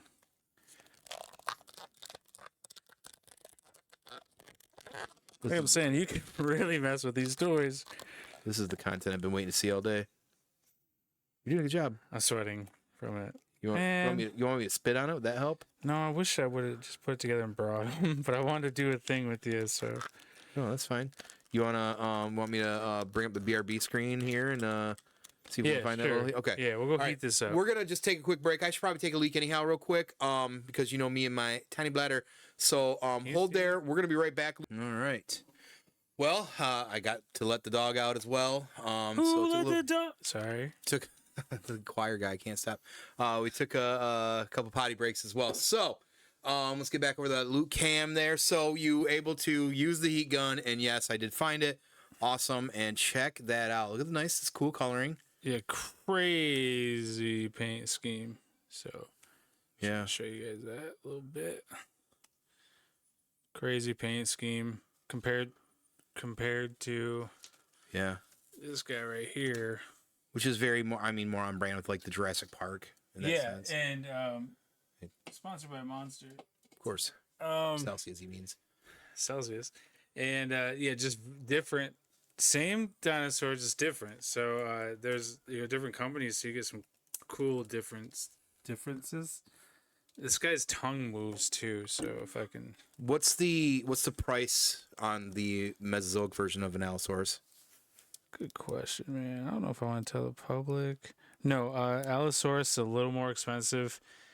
From them, it's this guy runs about $120 on their site. So really, yeah, he's a little more, but he's a lot different. So you can tell here. Better, you feel? I mean, better quality. We say. I mean, just generally. So this is like a hot toy equivalent. Like this one's a lot different. Yeah. Okay. And like there's almost more articulation. There is. I can see it like here and in the neck. That's got different joints as well too. And they're a lot smaller. It's a smaller company than Mattel, obviously. Right. And and then as I was saying with the feet, so this is how the feet would actually look. Jurassic Park goes big. They do. So you can just stand him up. That's why he comes with a stand, because he's a little bit harder to stand up. But he's more realistic to what they think it would have looked like. But you ever notice like the Raptors have these big stupid feet and they like I guess I never really did. I mean, it makes sense Yeah. because they're trying to showcase the claw too. But yeah, and Raptors were actually the size of like dogs. They weren't. yeah, they weren't that big. Yeah. I mean, They weren't 7 feet tall. Like, no, they weren't that big. But I mean, I think it's fair to say they could have stood like 5 feet tall. Yeah. As well. But I mean, compared to all other dinosaurs, they were definitely like more like a smaller, medium. Yeah. But yeah. I can see a little bit of the difference. I like for me, like And honestly, I'll send you too for this part of the video. I'll send Yeah. you. I think Abby did the post. Abby normally, she's also been on our round table. She was the one that got me into this. I think she had him pose like he can pose to where he's like laying on his side doing sexy poses. and just looking like crazy. That's cool. Like I don't know exactly. I know Tone doesn't like me moving it around that much. I'm not gonna break What are you him. talking about? You're Can- trying to now just throw stuff at me that's not even real. No, I just feel like I don't know how much you What? How much I like what? mess with Just your say it. toys, like bend them. Oh, so it is a troll. Okay. Okay. But as you can see with this toy, this is what I was doing at the con when I Yeah. met them. Like, go ahead, do whatever you want. I was like, really? Like, yeah. And I was like, all Did you try right. to open mouth kiss it? No. Come on. But I was doing like some crazy poses where like I had him, like he was running and then looking up and then on an angle. I was trying to impress the guys there, but they didn't. All right. Here's some. Okay, this is pretty cool. I honestly I like both. I like both. I actually, I would This probably is better price point. right, and I would probably consider even getting one from each or something like that. Like I just I can't get everything that they put out because I can't afford it. Hammond Collection puts out a lot of good stuff. So, but I also like when you saw Big Rexy last time I was on, that was that's not a Hammond Collection. That's just some Mattel. regular Mattel, and Mattel has big ones like that. I have the Brachiosaurus. yeah. That's Hammond. I was showing you. One's Hammond, so it articulates like him. The other one is not. He articulates like the Tyrannosaurus I brought. Damn. Okay. So there's not as much articulation. Okay. Like the arms and legs move, the tail moves a little bit, but you can see how. Yeah. I mean, I could sit here and do this all day. This is made out of like a better like plastic tell. too. Yeah, Yeah, you it's can just you can tell. So and the paint scheme is wildly different. Just yeah. but yeah, it's amazing. The articulation, it's like having a little lizard. Really? Honestly, a little lizard. I know what it's like to have a little lizard. Yeah, you do. You really And do. that brings us to their part of the show. We're going to talk about ED, and brought to you by Blue Chew. So they want to get people bricked up. Sorry. So go use Tone, promo code TONE666. Save yourself 0% at checkout. It's brought to you by Blue Chew. Getting bricked up. Thanks, Blue Chew. Anywho, About a raging back to me getting bricked up. Look at this. Here, I got something for you. I got some trivia for you. All right. Years ago, we discovered that you would think at first glance that, and this is probably common knowledge, but I still like to see if you know the trivia. You'd think that these would be the ancestors of like lizards, right? That makes the most sense. They look like them, but they're technically Birds? yes. Do you know why and how they discovered that? I'm guessing because of the egg factor. I'm not sure. So the pelvic bone of a bird is the same as everybody else's in shape and size. The difference is it's turned around. Okay. Dinosaur pelvic bones are just like birds. They're turned around.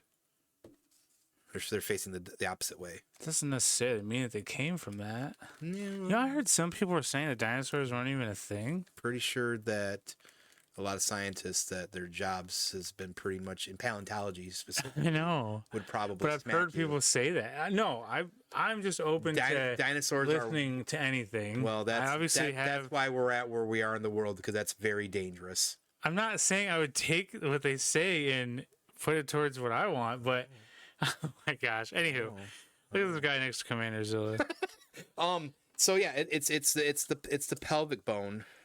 It's the pelvic bone that makes That makes sense. These also come with this ancestors to cool birds. card I was showing off earlier, and yeah, they'll say like all their stuff on the back of them and stuff. They can also sell these prints, and they're gonna be at Joe Fest also, I believe, in March. So I don't think I'm going to Joe Fest because it's gonna be a little tight. I'm trying to save this here.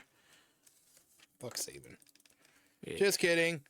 They're about the same size, right? Well, They really, I mean, they honestly kind of are. Look. Eyeballing your ass up. Why do you have to have them fighting? Why can't they just stand by each other? Because they're trying to. It's territory, man. He's not gonna be able to stand as good. Territory. But yeah, so I just wanted to do that little. So what do you think overall? I would say they're both really good. Honestly, I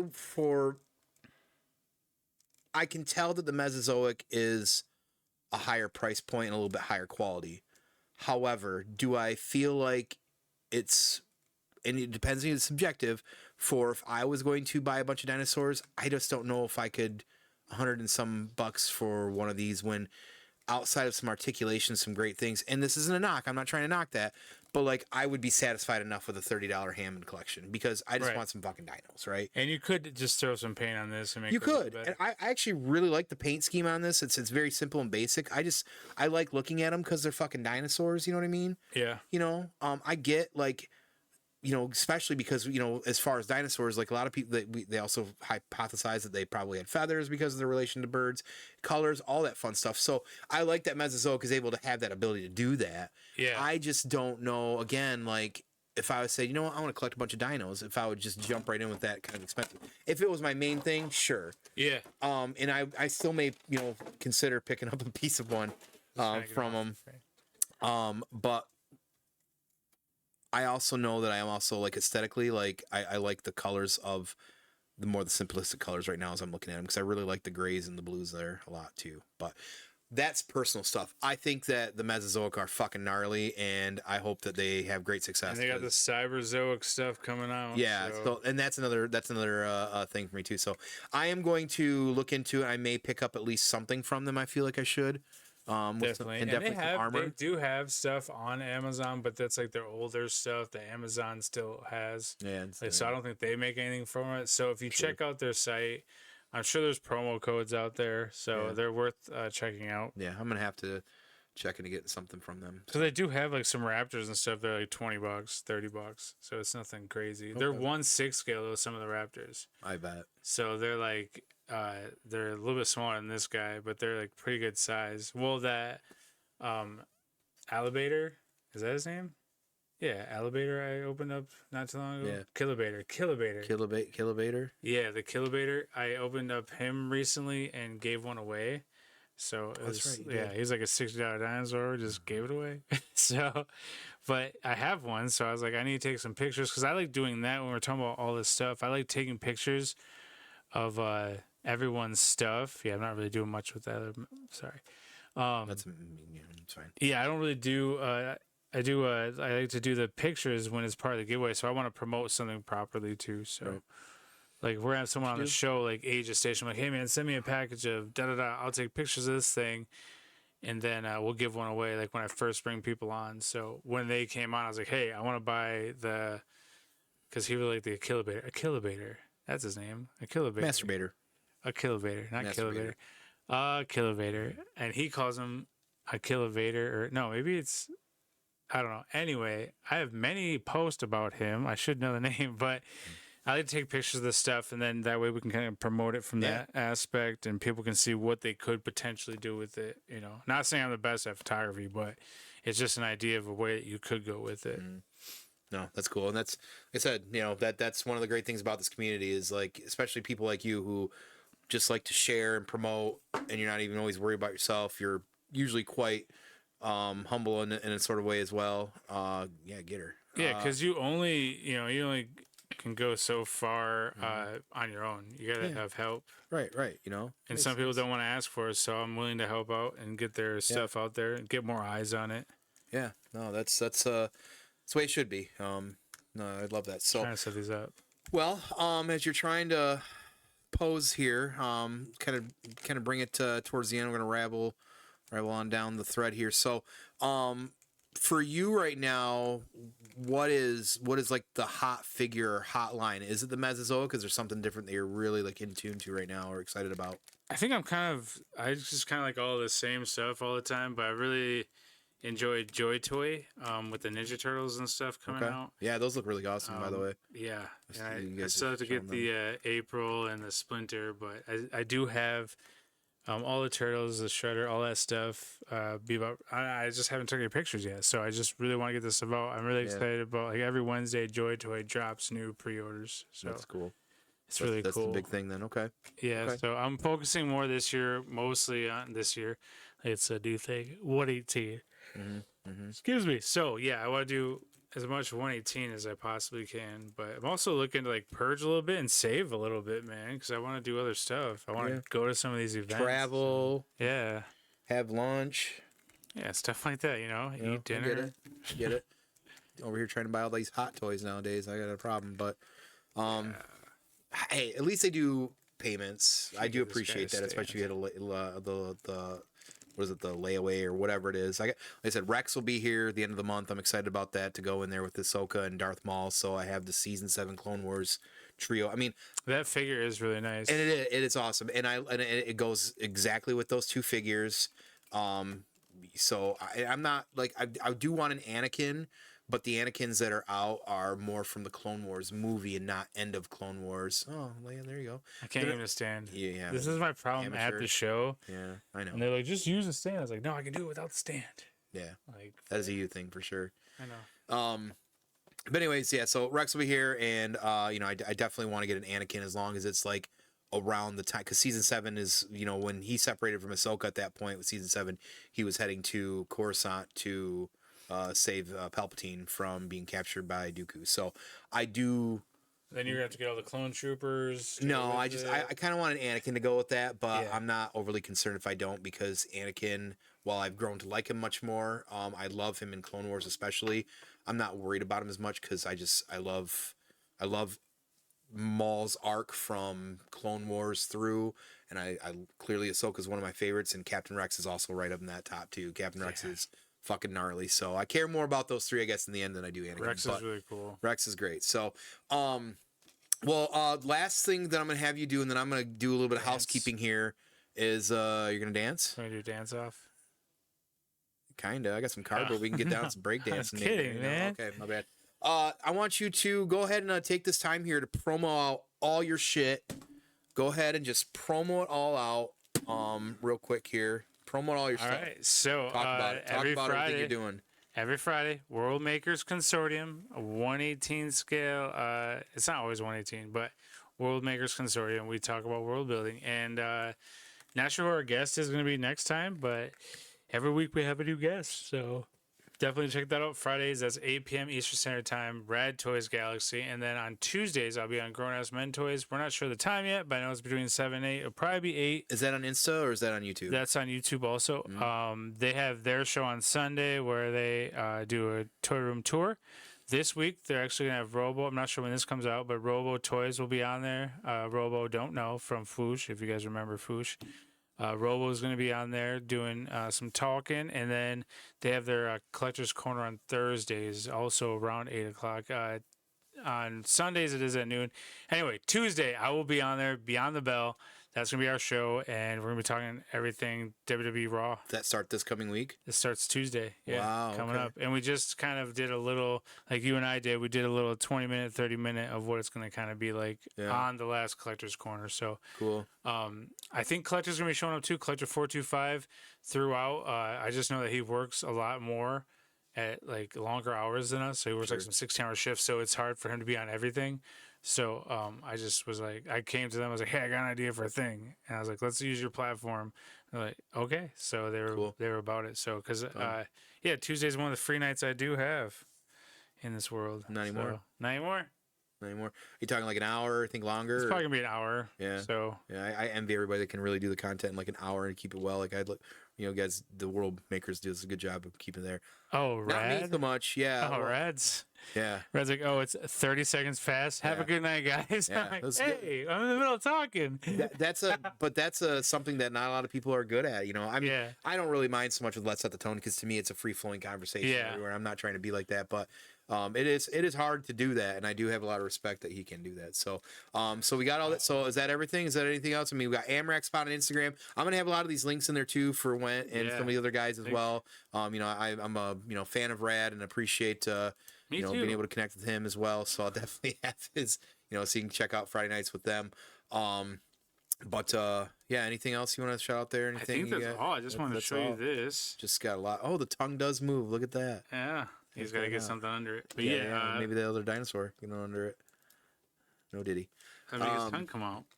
Make his tongue real hard. Right. So, but yeah, thank you for having me on, man. Yeah, absolutely. I always like watching. I love the unboxings and the painting and stuff like that. So appreciate it. I'm glad you're doing it. I'm glad you got the space and that it's happening. It's finally happening. And you'll definitely see you more frequently around here. There's a few of you that just I keep saying like I'm gonna charge them less though. Yeah, thank you, because it's getting expensive. I need Hot Toys. So I know. Yeah. Hot Toys for Hot Boys. My appearance fee is going down, guys. So I'll be here more often probably. Right. No, I just it's been wanting to do it for years. You inspired me years ago in it, and now it's just nice to kind of like actually finally start doing it. And honestly, like I need a creative outlet. I didn't have this for a while. We just had B&B, which has been great and awesome, but I needed more of me as well. You know? So it's been nice to be able to do this because I finally feel like I can do it. And not only that, but it's fun because it gives you and me more of an opportunity to keep connecting and talking and things of that nature as well too, which is fun as well. So and we're both into weird stuff. So. Yeah, we like a lot of weird shit. We're definitely so it works. Yeah, we can't film that after, but we're into some weird shit. So so for me, penetration stuff, but it's absolutely. For me, I'm gonna do a little bit of housekeeping. I'm gonna do the normal.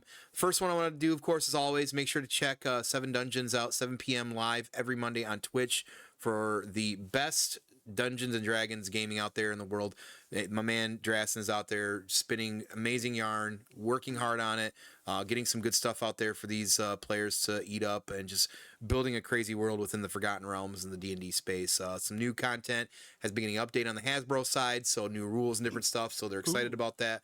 Some new stuff. So and hopefully we're still planning maybe, and I know I talked about it as well in one of my other videos, but maybe get some of us as a crew, B&B and Half-Ass Beer Review, maybe sit down and get maybe once a month or once every other month, something to roll some dice and do some stuff together, because I think it'd be a good time. So but anyways, so make sure to check him out. And then of course Half-Ass Beer Review throughout the week is periodically dropping different videos and shorts. He's pretty much done with the holiday season, so he can kind of get back to content.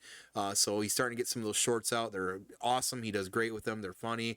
They're short. And he loves Tim McGraw, clearly, so he can't get enough of it, and he wants some more of it. But make sure to check him out on YouTube throughout the week. For us, for B&B, we're still, again, we're in the new year. We've got a show plan coming. Matter of fact, I'm going to connect the dude today to figure out when I can actually do a banter and babble, or when we can. I'm going to try and talk him into maybe like a weekend night or something like that, so I can actually drink a little bit and be a little bit laid back, maybe even do it here if he wants, whatever. We'll talk to the boss on that one. So, and also for the content here, of course, if you haven't checked out any of the new videos for World According to Tone, make sure to keep peeping those. I'm throwing those up on socials again. The Medieval Spawn Kickstarter will be up hopefully. I'm gonna try for Monday again if I can. We will see. I got to get this ready, this show ready for YouTube, but I also got to edit that as well. And I want to take some pictures with all the pieces and get some different pictures with some of the different stuff on there for the medieval before I throw that out there. There's a lot. So there's a lot of different versions I can do of them, and it was really fun to do. You'll see in the video, whether you're seeing this now or later. But so there's that. And I was going to try and restream this at the same time to Twitch and to YouTube. Our programs have a beta we're doing to be able to do that. Brent's been able to figure that out and get that working fine. I had some awful technical difficulties the other night, thanks to him and Drassen trying to work through that with me, and it still didn't work. So we're still on Twitch right now, but eventually you'll be able to watch this show live on either YouTube and Twitch at the same time. Maybe a small delay on YouTube. I think that's how that works, but you'll be able to be hanging out there regardless. So make it easier for everybody and for me, I think, in the long run. So there's that. And last thing I want to say, and this is more of a personal note, and it's a little existential, and it's a little bit more, and I'm not going to talk too much on it because I try not to give too much of a public space for it. I want to talk GameStop for a minute. Everybody knows, I think for the most part of people do, I worked there for 14 years, came out of fast food, customer service, went right into retail in 2007, and initially loved it. I mean, it was very corporate. But I mean, you were in gaming. It was the peak of gaming in the last 20, 30 years. You had the 360 out, PS3. I helped launch Halo 3, one of the biggest midnight releases, even two, that I ever had a hand down to. Same with Call of Duty Modern Warfare 2, that was huge. And some of those big releases. I mean, we were doing hot dog cook-offs and grilling hot dogs and stuff like that during Madden releases at one point in 2007, 2008. And that's how busy and big they were. But as you know, I left there and I'm very disgruntled because as at the end, as it kind of started bringing in new people at the top, it was definitely very the American way, which is the top cats are eating from the bottom. And, you know, it was so corporate. The culture was not gaming centric and customer centric. They basically wanted us to take somebody's wallet who probably the same person might not have money and spend all their money with us and do a lot of not so great tactics with it. But we've recently found out that the stores in our areas are actually closing. And the Midland Mall, the Bay City Mall, my original store I opened up here in my town, you know, it's the last standing, closed. Well, the first one I opened up across town, that closed now, and then the original Funko one here in town is still going to be the one open in the Tri-Cities and absorb all that other business, which I think is dumb because the other one had more space. They should. A lot more space. I know the rent was, I think, higher. But in the long run, you could have been a bigger hub, and it could have you could have cranked out more. But I don't think the stores are seeing the product. That's a whole other thing. We recently found out they were closing, and I made a public post on it and said, "Well, good. The evil empire is finally officially crumbling." I don't like to promote people losing their jobs, and I don't really like to even promote people or businesses going out of business. That's not something I typically try to do. However, you know, the way we were treated as employees, especially store managers, during the COVID pandemic and during and after, and the things that GameStop are doing to its employees and the lack of care for their well-being was absolutely awful and non-excusable. So I've tried to warn the people that I like at least what time at one point were at least tried to warn people that I was friends with that was still working there. Hey, I was seeing the writing on the wall. You guys need to leave. I kept doing it, and then you know, either you did or you didn't, and you know now you're left to your own devices. And it's unfortunate they may be out of a job, but for the bigger picture for GameStop, what do they say in Rocky? If it dies, it dies. It needs to die. Yeah. And either do go online specifically or just not exist because GameStop, you've not been customer. You've not been employee. You've not been culture orientated since probably early 2010-ish or somewhere in that area is when it really started to change. Or maybe it was after that. I think it was really the DLC after that. Once Halo Reach came out, that's when a lot of things changed. You guys didn't see the writing on the wall. You didn't prepare fast enough for the digital world.